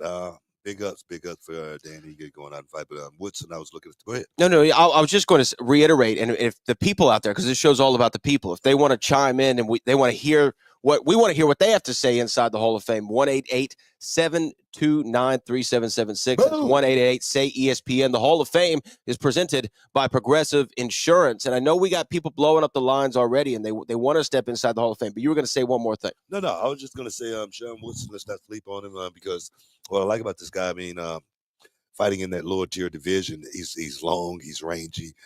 He looked like he could be in a different division if he just put on a little bit of weight. So yeah. I think Dan Ige, as well as he's a hell of a striker, very, very deadly knees. So I don't think it's going to be a cakewalk or anything like that for Dan Ige. That's why I think people are, picking this fight to perhaps be the fight of the night. Fight of the night, maybe. But you know what? We got some people who want to step inside the Hall of Fame, and we're going to get to some of the people right this second. We're going to start with Benny out in South Carolina. Wants to talk about UFC and WrestleMania around the corner. Benny, how's it going? Welcome inside the Hall of Fame. What's on your mind?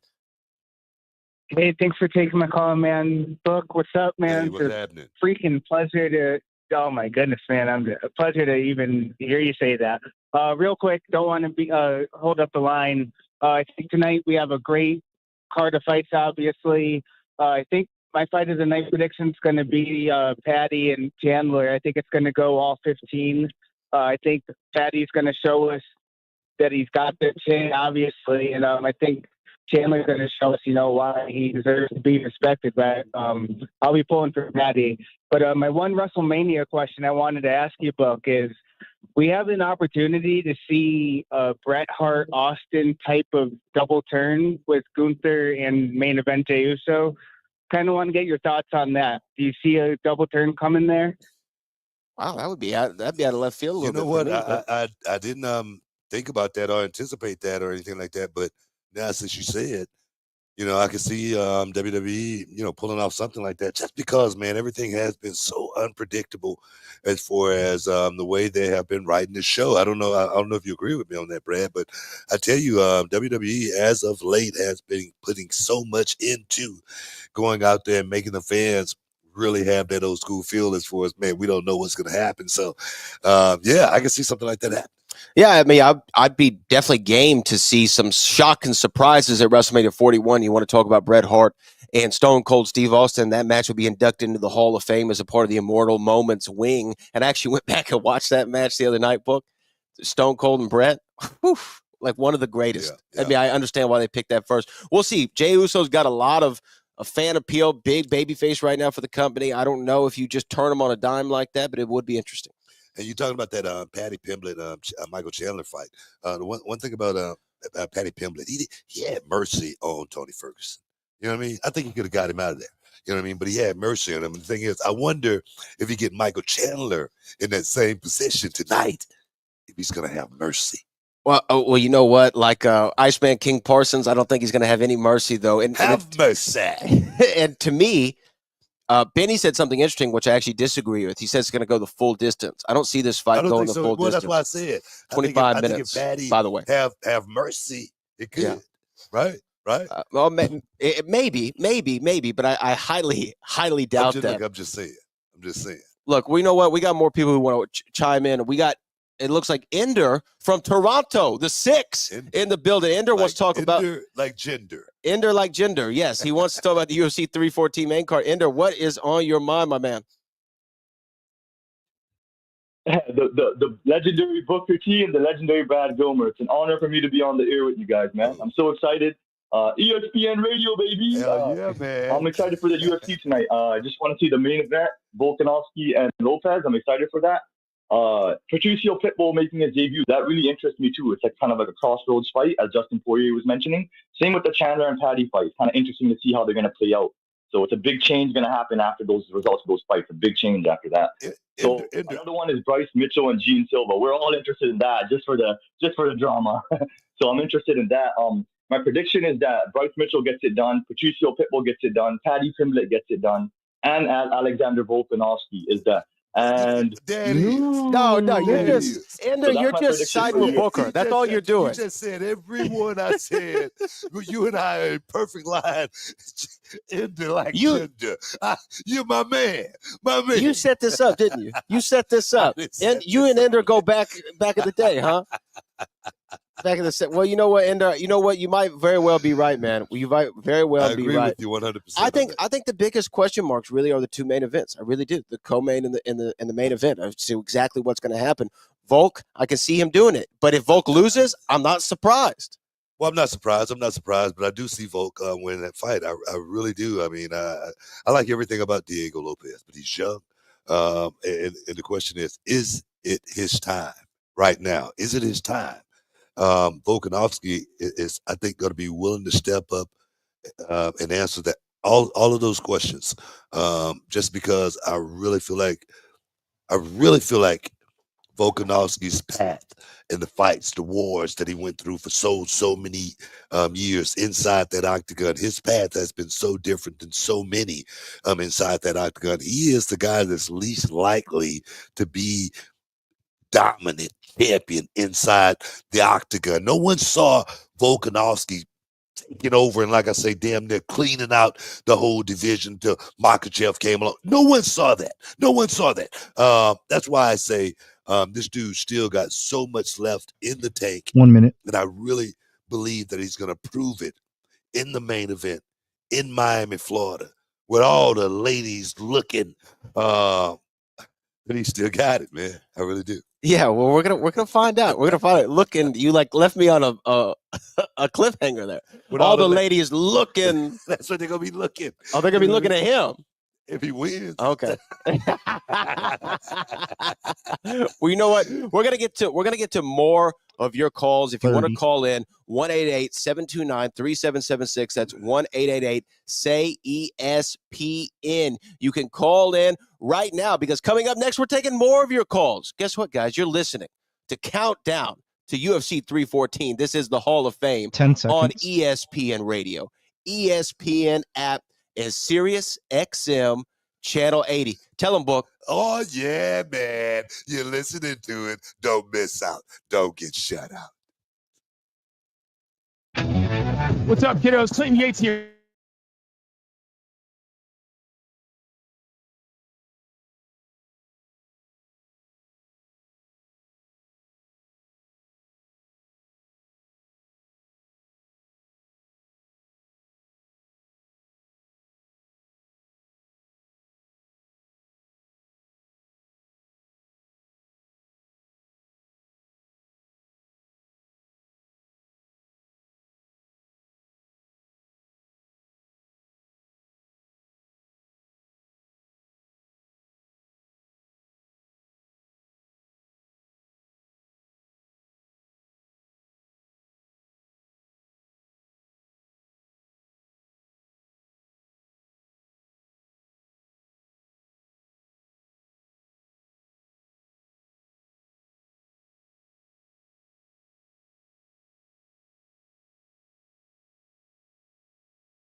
Sucker! This is Hall of Fame with Booker T and Brad on ESPN Radio and on the ESPN app. Ay, ay, los pongo a bailar la pelúa, que no baile que lo despelucan. Me manda tu que weekend, lean los números pa' que se educan. Yo no hago canciones, hago himnos pa' que no caducan. En este género yo fui un Hadouken. Hey, y se extinguieron como en los dinosaurs. Antes que me apague, se apaga el sol. Subimos y rompimos el ascensor. El prepa que le tiro al I tell you, like Brad I say, what this show is all about the people. And we got callers on the line. The people. We're going to get to you guys here in just a second. But I tell you, man, I'm excited. I'm really excited about it. You know, the thing is, I think if you would have asked me this, 3-4 weeks ago, if I was that excited about this night, I don't think I would have been that excited. But I tell you, man, once I start really diving into the implications of what could happen with some of these fights at the end of the day, man, you go, wow, man. You know what's really, really crazy also is, I know you and I, it doesn't seem like we've been doing this for that long, but it's been over 10 years. Yeah. Pretty much, right? Yeah. And it seems like we've seen so many fighters rise and we've seen so many fighters fall at the same time. It's incredible. It's incredible. And you know what? That also tells you about the brevity of a UFC career. You know what I mean? Yeah, it can go so fast. And that's why tonight's really interesting. And you keep going back to it. This is the crossroads tonight. And you know what? We want to hear, what some of the people want to say in the Hall of Fame. Again, the Hall of Fame is presented by Progressive Insurance. If you want to call in, that is 1-888-729-3776. That's 1-888-SAY-ESPN. We're going to go to the great state of Kentucky because Marcus wants to weigh in on UFC 314. Tell us what's on your mind, Marcus. Welcome inside the Hall of Fame. Hey, guys. How's it going? I was listening to you guys talking about the Dan Ige and Sean Woodson fight. Listen, I like Sean Woodson, but we're talking about 50K, Dan Ige.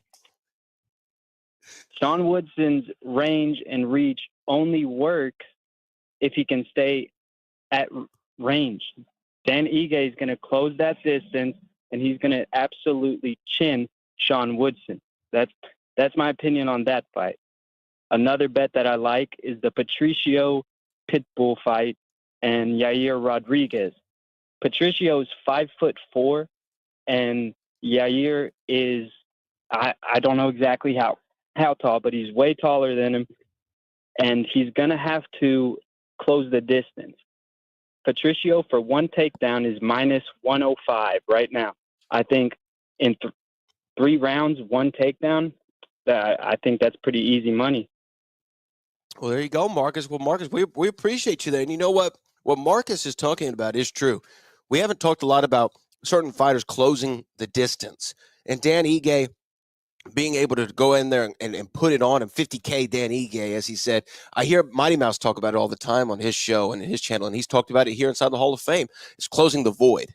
Because when you go out in the Octagon, I don't know. We've both been in a UFC Octagon before, as see how big it is, right? There's a lot of space in there. So if you can close that distance, if you can fill the void, if you're someone like a Dan Ige or a Patricio Pitbull, I could definitely see that benefiting them as opposed to their opponents. I agree in a lot of ways as far as range go. I mean, the more dangerous, Woodson is going to be from the outside. He's going to be throwing punches. He's going to be throwing kicks. Less dangerous is going to be Dan Ige in close, trying to make sure he catch nothing. If he does catch something, it's not going to be solid or anything like that. As well as that's going to play into his game. Get him to the ground, finish it, go get fight of the night, and pick that check up. So I get it. I agree in a lot of ways. Rodriguez, Pitbull, there again, that's a crossroad fight. What's left in the take for Pitbull? Is this Pitbull's swan song? It's a lot of answers going to be answered tonight, especially in that fight. Yeah, again, you're listening to the Hall of Fame countdown to UFC 314 on ESPN Radio, ESPN the app, Sirius XM, Channel 80. ESPN Radio is presented by Progressive Insurance. And now a no-frills ad brought to you by Progressive Insurance. Here it is. You could save big when you bundle your home and auto with Progressive. That's it. That's it. See, that's a good old-fashioned, straightforward ad. See if you can save at progressive.com. We're going to continue with the people inside the Hall of Fame because Logan in the great state of Michigan. You know, when people are in Michigan, they always put their hand up to show you like where they live, and it's like the hand. Yeah. Well, we're gonna find out where he lives in Michigan because he wants to talk about that WrestleMania match that no one is mentioning. What's going on, Logan? Welcome inside the Hall of Fame. Oh, yeah. Whoop, whoop. What's going on? SiriusXM, YouTube, Brandon Booker. What's poppin'? What's going on, Logan? Oh, doing well today. Just got done watching some Memphis wrestling. Anyways, I got two questions regarding WrestleMania weekend. First one is, what WrestleMania weekend shows outside WWE are possibly going to be must-sees for fans? And the second one is, will you be planning on doing a WrestleMania weekend show for Reality Wrestling in the future? We appreciate that, Logan. We appreciate that, Logan. You know, WrestleMania weekend always has a lot of great things going on outside the show itself. And this is cheating, Book. This is cheating. I'm about to cheat on for a second, but non-WrestleMania show that I'm looking forward to. What's that? NXT Stand and Deliver. Oh, that is. I mean, I know it's a little cheating, but that's the one I'm looking forward to the most. NXT Stand and Deliver. I know you're going to be there live and in living color, best seat in the house. I agree with you on that. I agree with you on that right there. But as far as was there, Reality of Wrestling is going to ever have a show around WrestleMania? We try not to do that kind of stuff. You know what I mean? We try not to piggyback because it's so, especially like in Vegas, it's going to be so hard for anybody to make any money. Now it's great for the look, whatnot, but when Reality of Wrestling go back to Vegas, it's going to be like last time. We going straight to the MGM Grand Hotel and Casino. Hell yeah, and do it big. Like you remember the suite we had when we went there, man. No. I remember the suite you had. I stayed at the Excalibur.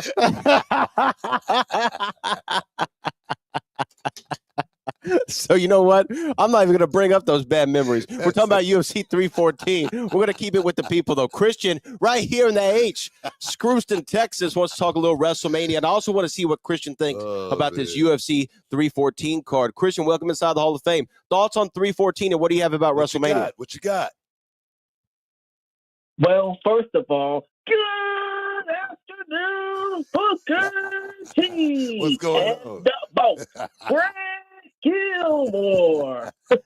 Well, first of all, when it comes down to UFC 314, I think the only fight I'm going to probably be interested in outside the main event, the world title fight, Volkanovski versus Lopez, is definitely seeing how Patricio Pitbull Fury does in the UFC for the first time, because I've followed his career for the last few years in other organizations. So it's just going to be real weird seeing him inside the Octagon for the first time, but it's going to be real enjoyable if he defeats a former champion in Yair Rodriguez.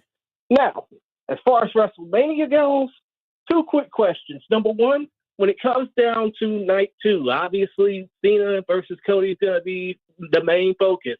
But do you think that night one and the Royal Rumble winner title matches are going to feel like they're less anticipated next Saturday? And also, I know y'all are part of the Row. I am a fan of the Row. Y'all probably watch Evolve as well, WWE Evolve, because Ice Williams is a part of it. But considering the WWE ID tournament next week, and Ice might be a part of it, what would be y'all thoughts about some of those competitors who haven't competed in the bright lights or on a live show before? What would be the main thing you would want to hype them up with just to make them not feel nervous, All right, well, we appreciate you, Christian, as always, for calling in here inside the Hall of Fame.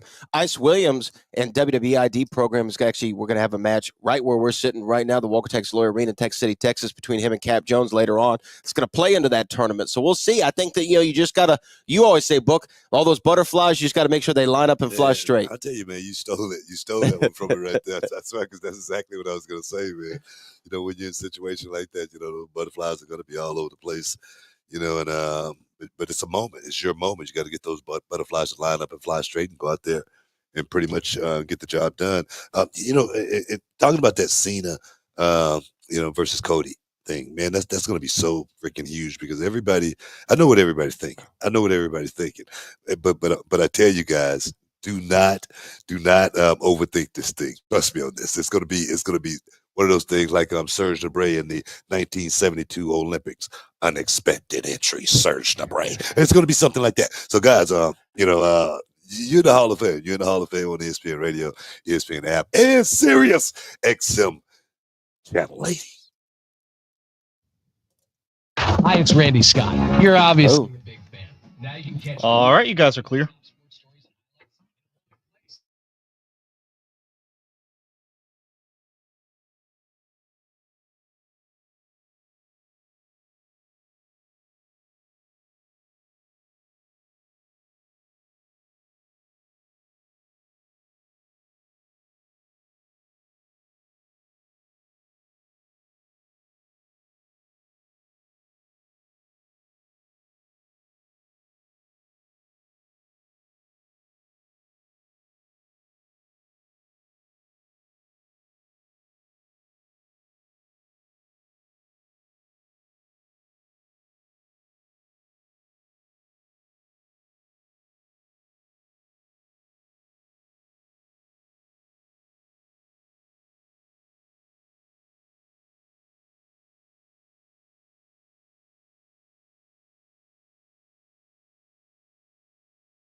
Oh, yeah, man. You're in the Hall of Fame on ESPN Radio and ESPN. Preview of UFC. You guys ready to get you hyped, get you right. What's getting ready to go down? I'm talking about a fight. Oh yes, man, and it ain't nothing like it. So for me, man, just like the people, I like the callers right now. Everybody's excited. So let's just keep it rolling, man. Let's get a few more callers and see what's what. See who's zooming who. Who's zooming who? And if you want to step inside the Hall of Fame, the number is 1-888-729-3776. That's 1-888-SAY-ESPN. And you can step inside the Hall of Fame like our man Caden from Ohio. Welcome inside the Hall of Fame, Caden. What do you want to talk about? What's on your mind for WrestleMania and UFC 314 going down tonight? Hey guys, how you doing? Hey, first off, I just said Booker T, a huge fan, man. Hey, I just had two questions for Booker T.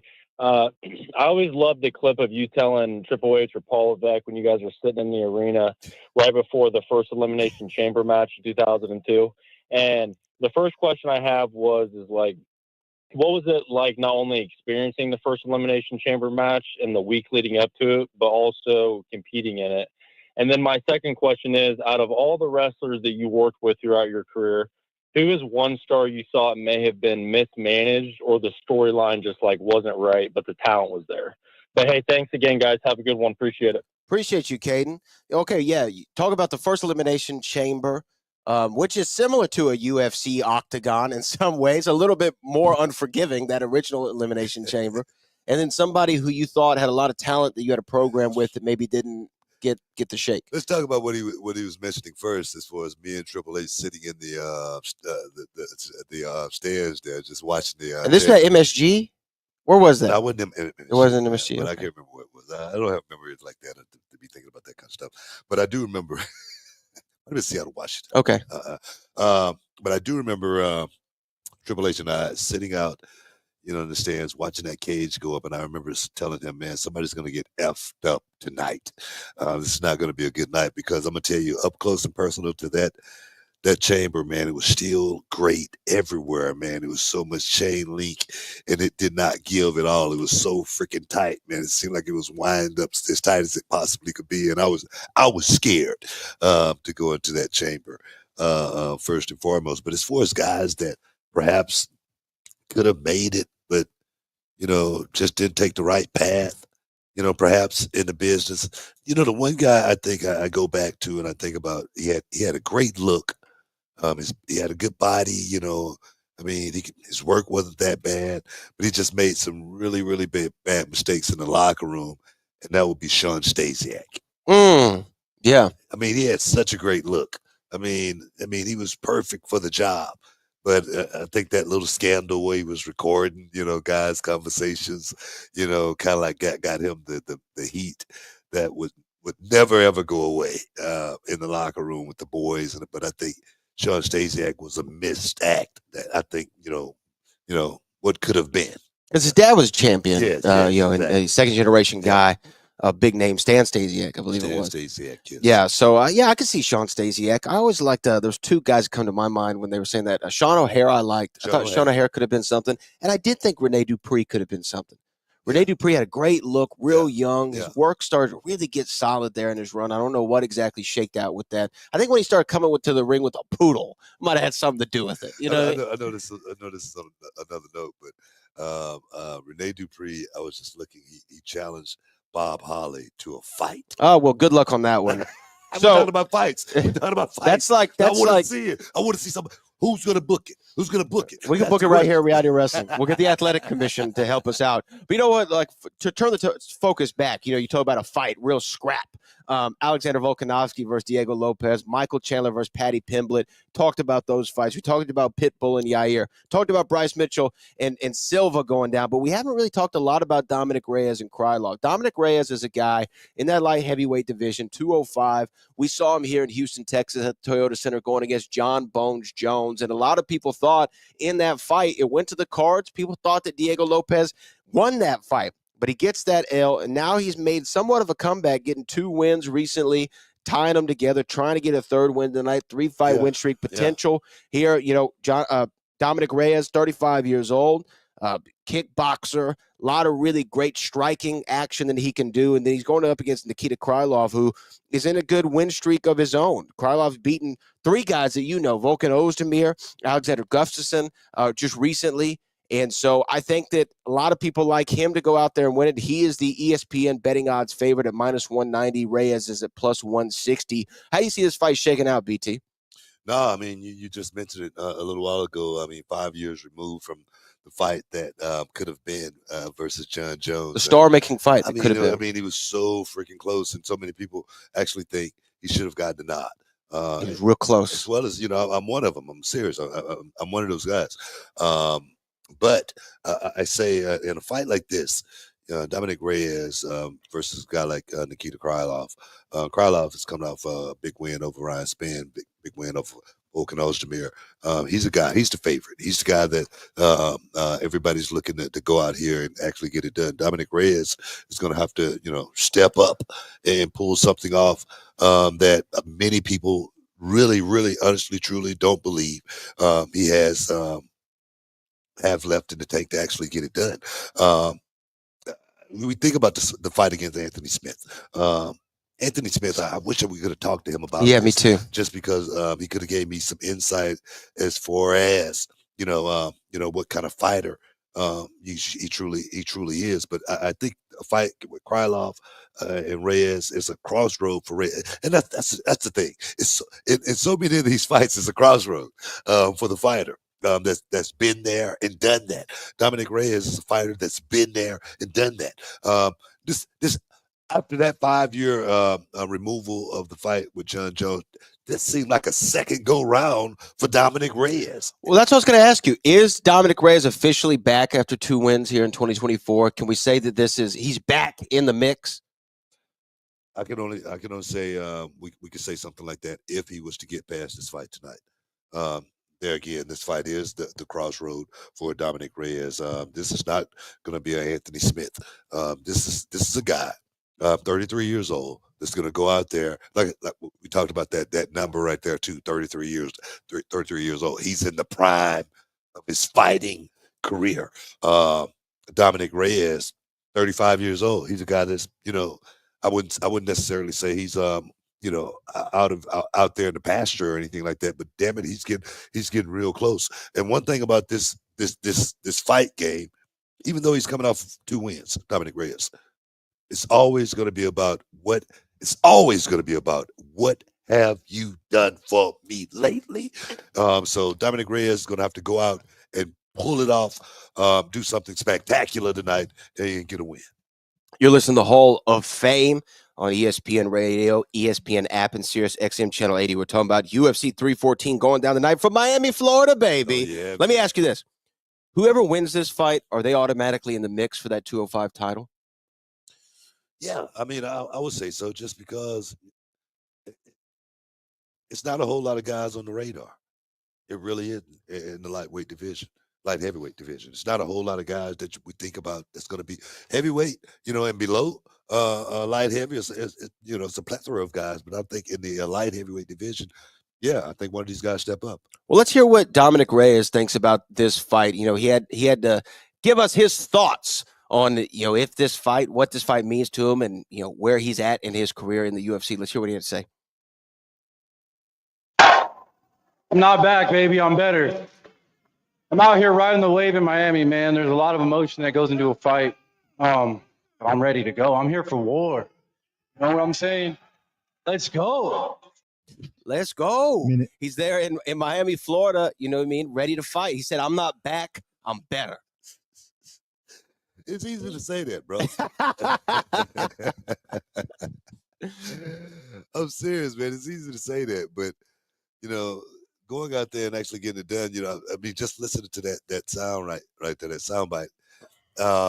Did you hear the didn't seem like let's go. Exactly. It didn't seem like it was really there. It was like it seemed like false vibrato. Exactly. It's like, man, let me go out here and get this paper and see what's happening next. If I could get a win, we'll talk about what's gonna happen next. But that's what it seemed like for me with Dominic Reyes, man. Brother is at a crossroad. Hopefully he can go out there and pick up a win and keep that gravy train rolling. That's what it's all about, man. But you are here inside the Hall of Fame on ESPN Radio, ESPN the app, and Sirius XM Channel 80. Oh, yes, man.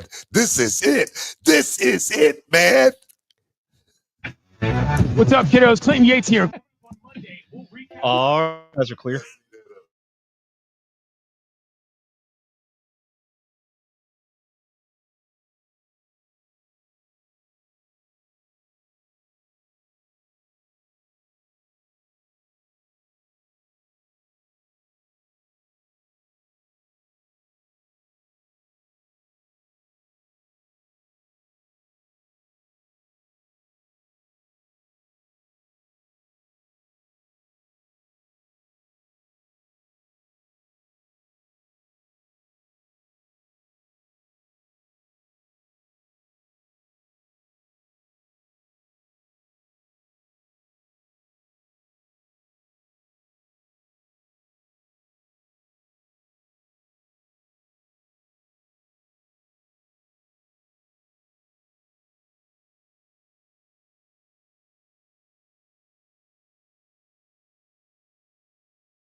Good Hall of Fame on ESPN Radio, ESPN app, and Sirius XM Channel 80. This is the UFC 314 special. I tell you, coming to you from Miami, Florida, baby. Miami, Florida. Well, it's funny in the sun. The ladies, man, the ladies are everywhere. I mean, bikinis, Bahama mamas, everything, man. When I say everything, I mean everything is available down there in Miami, Florida right now.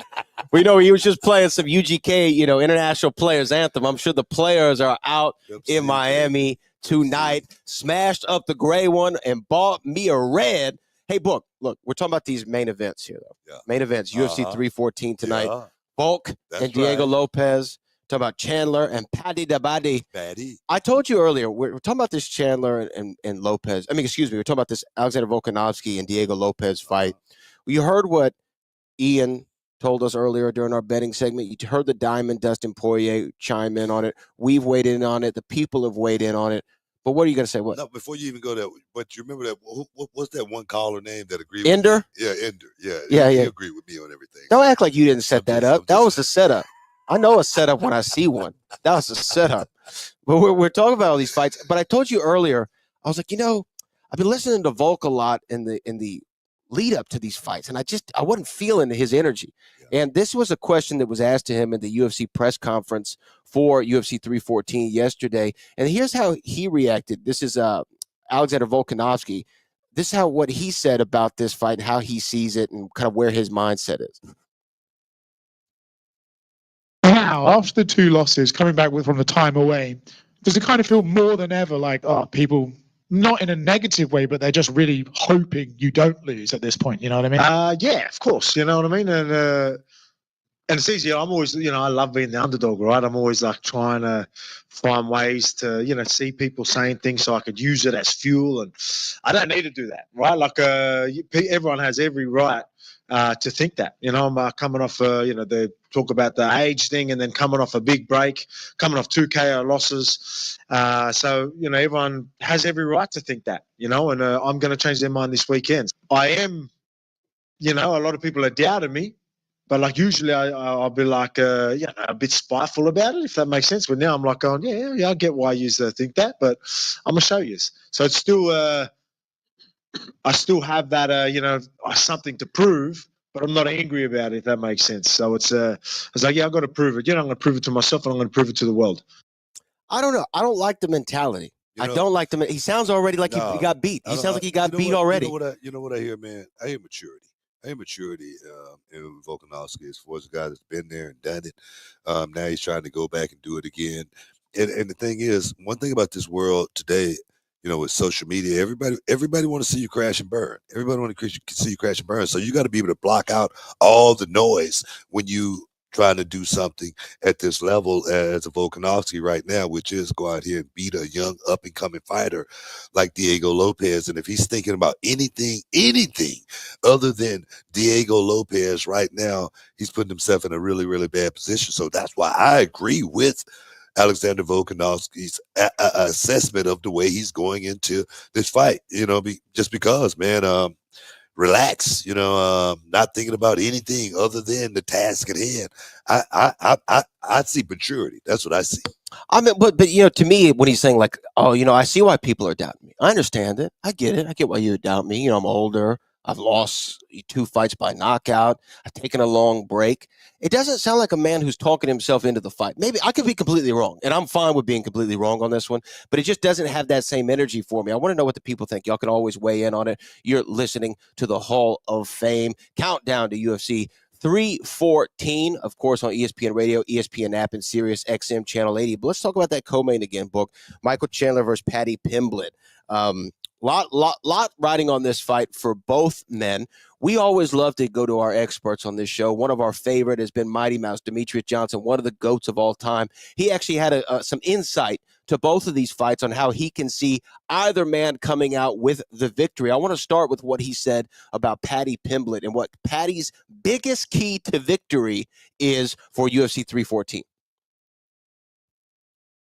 Now, who do I have? Patty Pillman, I think he needs to press the pace. That's number one. Press the pace to force Michael Chandler to get to that 1,000 because we know it's not sustainable. And when he gets to 1,000, he does make mistakes. You can push Michael Chandler to 1,000 and he's going to think it's okay because he's here to please the fans, right? Like, that's one thing that I would do is like pop, move, pop, pop, pop, pop, pop, pop. He shoots, defend the takedown, knee, right hand, and then he shoots again, flying triangle, submit him. That's how, if I was Patty Pillman's coach, I'm like, just press the pace, force him. Don't let him get in this.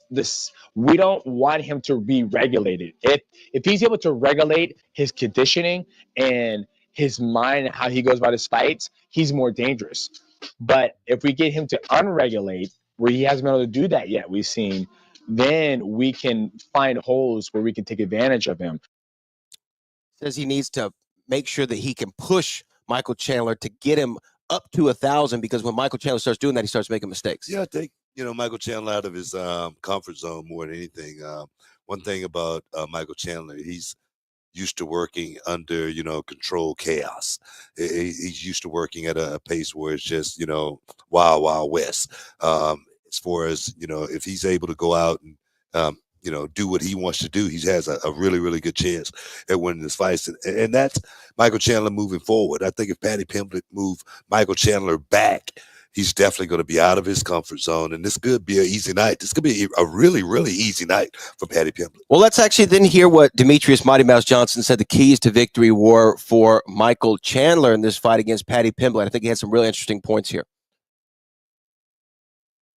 I'm gonna go back to when we said him when I had him out, not last time, but the last time he fought. He has to pace himself. He has to go in there, establish the distance, find the range, find the void, and slowly work on that. Don't just go blasting, 0 to 1,000. I mean, he can, but if we look at the history books, that seems not to play out very well for him. So he's got to be very cautious, use his experience, and establish a fight rhythm going into this fight with Patty Pillman. Number two, use your wrestling. Now, typically when he takes people down, he stays in guard and punches, ends up punching him in the ear and the back of the head. I don't know how many times he punched Homeboy in the back of the head, but he's got to use the wrestling to get the fight to the ground and then start using jiu-jitsu. Stop punching. You punch the pass and you pass the punch. That's the dynamic he needs to do. And those are his thoughts on how Michael Chandler is. Take him down, control the pace, take your time, don't go out there swinging. I agree with Mighty Mouse in so many different ways, but I don't agree with him on.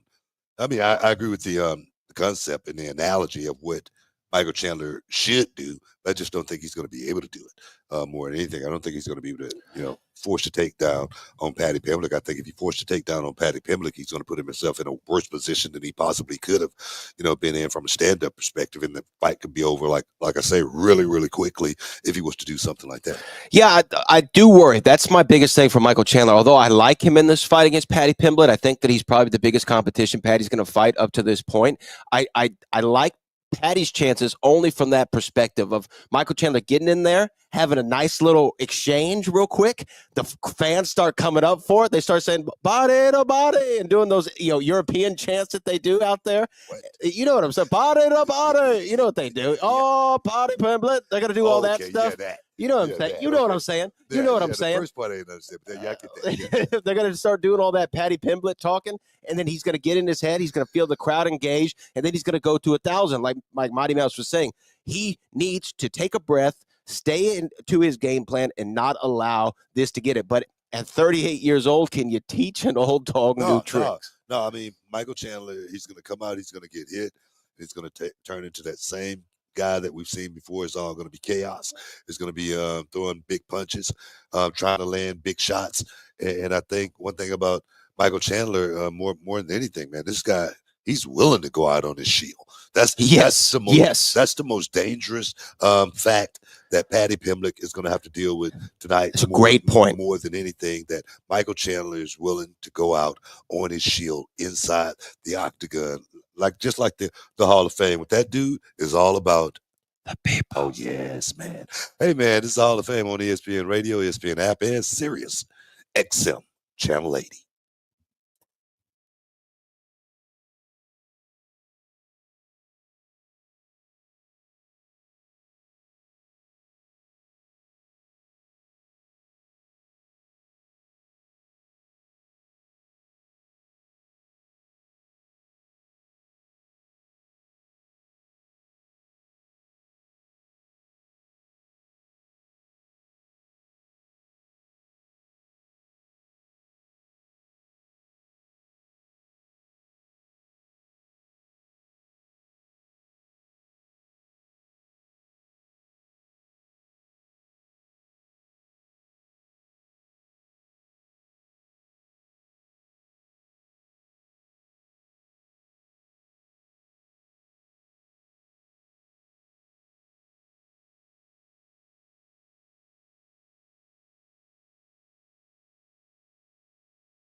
You're in the Hall of Fame on ESPN Radio, ESPN app, and Sirius XM Channel 8. The Hall of Fame is presented by Progressive Insurance. Hey, guys, tune in to baseball action tonight as the Dodgers host the Cubs, presented by Progressive Insurance. Coverage begins at 8:30 p.m. Eastern Time and on ESPN Radio and ESPN, the app. Don't miss out. Don't get shut out. You know why? It's going to be good. Oh, yeah, man. Yeah, I'm looking forward to that game. Basketball playoffs about to jump off. The H-Town Rockets are the number 2 seed in the West, baby. Right. Come on, baby. That's we're right. going to do it, man. We're going to do it. I feel it. Want some. You better be big enough, bad enough, take some. That's what I'm talking about. That's right, man. That's right. But you know what? We're still talking about UFC 314 in Miami, Florida. And every time we say Miami, I get that visual. Miami.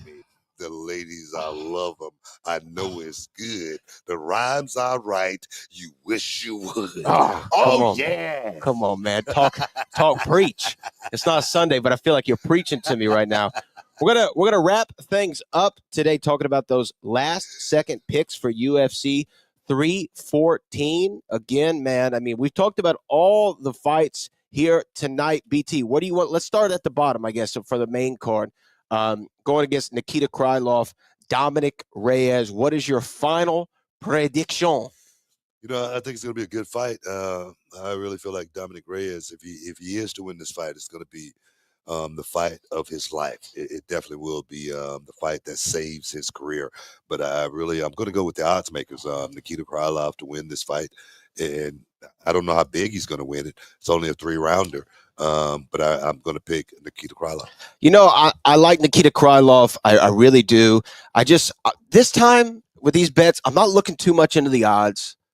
I'm not thinking too hard about it. I'm just going to go with my heart. Go right ahead. And I want to see Dominic Reyes make that comeback, man. Right. I want to see him come back and do something in this 205 division. We've seen him on the precipice of greatness. You know, that's my favorite word. I do it. Precipice of greatness. And tonight, I think that he's going to find himself back in the conversation for a title after he beats Nikita Krylov. Okay. But look, let's move right along. Let's move right along to Bryce Mitchell and Jean Silva. They're going at it, man. Look, you talked about one guy's in Brazil trying to get out of there because there's nothing to do but fight, and the other one's on a farm trying to get out of there, nothing to do but fight. Give me your final prediction on this one. You know, I like everything about Bryce Mitchell as far as this farm boy trying to, make his way in the UFC and become champion. But the one thing I must go back to is the fight with Josh Emmett and the way he got knocked out cold in that fight. I'm talking about he was stiff to the point to where I was worried about him. And then we think about Silva stepping inside the Octagon off of the Dana White Contender Series. Only thing this kid has done is go out there and knock people out. So if Bryce Mitchell keep his chin up too high, the same thing will happen tonight. So I'm definitely going to go with Silva. I love your analysis right there. I think that Silva has shown so much, man, and he's younger. You know, he might be hungrier. Mm-hmm. He's throwing them bombs. You know, that Dustin Poirier hot sauce knockout for the night. Yeah. You know what I mean? Cholula Green, baby. That Cholula Green. I think we're going to get that again tonight, and that's why I'm going to go Silva as well. All right, Book. You know what? Chael Sonnen sold us on it. He said that this is going to be the fight of the night, maybe the fight of the century. Yair Rodriguez taking on Patricio Pitbull in Miami. Who you got? Chael Sonnen, I see why you got a job. The man's great. You like a salesman, bro. You don't start selling cars. You be on the one. But no, man, Yair Rodriguez, Pitbull. This is definitely a fight that's, for me, highly anticipated. Just because I want to see exactly what Pitbull still have left in the tank. Yair Rodriguez, there again, a guy who came into the UFC so dynamic. A guy who's been in the UFC now, 10 years maybe? Yeah. So he's seasoned. He's primed. 32 years old. I'm definitely going to pick Yair Rodriguez to win that fight just because I think this is a really, really bad matchup for Pitbull's first fight inside the UFC. That's what I was going to ask you. I mean, Can Pitbull hang in the UFC at 37 years old? Yes, I think that he can hang. Is this a bad matchup for him? I do think it's a bad matchup for him. I do not like how this is laid out for him. However, having said all that, Yair Rodriguez is phenomenal. We've seen Pitbull go out there and do some great, great things. I feel that Pitbull, I'm going with my heart on this one. I'm going to go Pitbull is going to go out there and put it on him. You're going to lose every fight. I have a feeling I might. I might go over. You know, because I'm picking with my heart. I bet it with my heart. Remember? It was terrible. I remember I lost. You lost them all. You know what I mean? You know what I mean? So don't do that, bro. I bet with my heart. Look, I'm not putting any money on it. So don't listen to Ian, listen to Book, listen to Dustin, listen to the experts.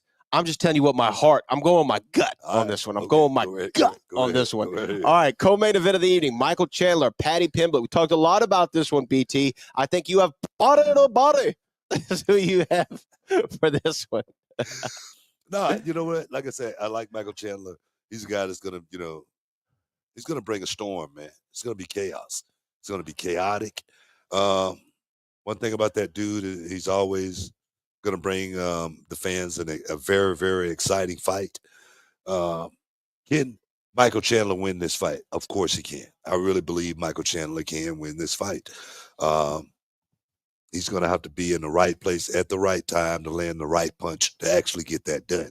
We've talked about the many fights that Michael Chandler has been in where he's had, guys, even like a Charles Oliveira on the hook, catch him with a big right hand, but couldn't finish. It's been a lot of fights like that with Michael Chandler inside the UFC where he's caught guys but wasn't able to go out there and finish. It's just going to be the same thing with Patty Pimblett. Is Patty Pimblett going to catch a big shot? Patty Pimblett say he has an iron chin. He says his chin is made out of granite. Even if he get hit on the chin, it's not going to matter. So I'm highly anticipating this fight. But if I'm betting, man, I'm definitely going to go with Patty Pimblett because, like I say, Patty has done nothing but win, no matter what. So that's another look. Look out, DJ Khaled from Miami, Florida. You know what? Then I'm gonna top you with that one because Michael Chandler, what does he do every day? Every day he's hustling, and he's gonna go out there and he's gonna get the job done, man. I'm going Michael Chandler. Don't try to use my analogies now, man. Look, I just used another Miami great. I'm waiting to use some 2 Live Crew. I just hadn't found the right moment yet. We in Miami, right? That's what I'm saying. Don't stop. That's what Michael Chandler's going to be saying in his head out there tonight. Don't stop when the crowd's going loud for you. Make sure you finish the job and do it like it's supposed to be done. Michael Chandler, I got in the co-main. Main event. All right. Alexander Volkanovski. Volk coming back, trying to do it like he did it so many times against the young upstart Diego Lopez. It's interesting, Book. You're going with the young gun in the co-main event, but I feel like in the main event, you're going with the old lion. I'm going with Volkanovski, man. Yeah. No, I've seen nothing to deter me from going with Volkanovski. I mean, you talk about the knockout, with Makhachev. You know what I mean? That was huge. That was huge. But I really believe that Volkanovski fight up to the level of his opponent. As he had some bad outcomes, just about every guy that walk inside that cage have had a bad outcome here or there. We talk about that age as well. Volkanovski, he's close. He's real close. But I really think Volkanovski, he's still on the young side. Sure, I agree. I really feel like he's still on the young side of that number. So this fight is going to play out the way it's going to play out. Diego Lopez is going to do what he normally does, and that's come out there and try to be as dynamic as he possibly can. But I feel like Alexander Volkanovski is the guy that's going to be able to stop all of that before the night's over with. He will walk out and steal. No, excuse me, and new featherweight champion. Look, for me, Diego Lopez, 2 words, irrational confidence. He's going to go out there and feel like he's already the champion. It's Max, those old NBA Jams games. He's on fire. He's going to go out there and do it because he's been on such a great streak. I don't think he's intimidated by Alexander Volkanovski. Alexander Volkanovski feels like he's trying to talk himself into this fight, but his mind is not there. Diego Lopez is going to make history. He's going to beat Volk, new featherweight champion. Man, I tell you what, man, it's going to be good. It's going to be good, but more importantly, I want to thank the people for stepping inside the Hall of Fame. getting your champagne wishes and caviar dreams, man. But coming up next is going to be prime time with Jonathan Zaslow and Les Meadows. And man, what a UFC 314. We're excited, man. 10 seconds. It was good, but you've been inside the Hall of Fame, UFC Countdown 314 on ESPN Radio, ESPN the app, and Sirius XM Channel 80. This show and all of ESPN.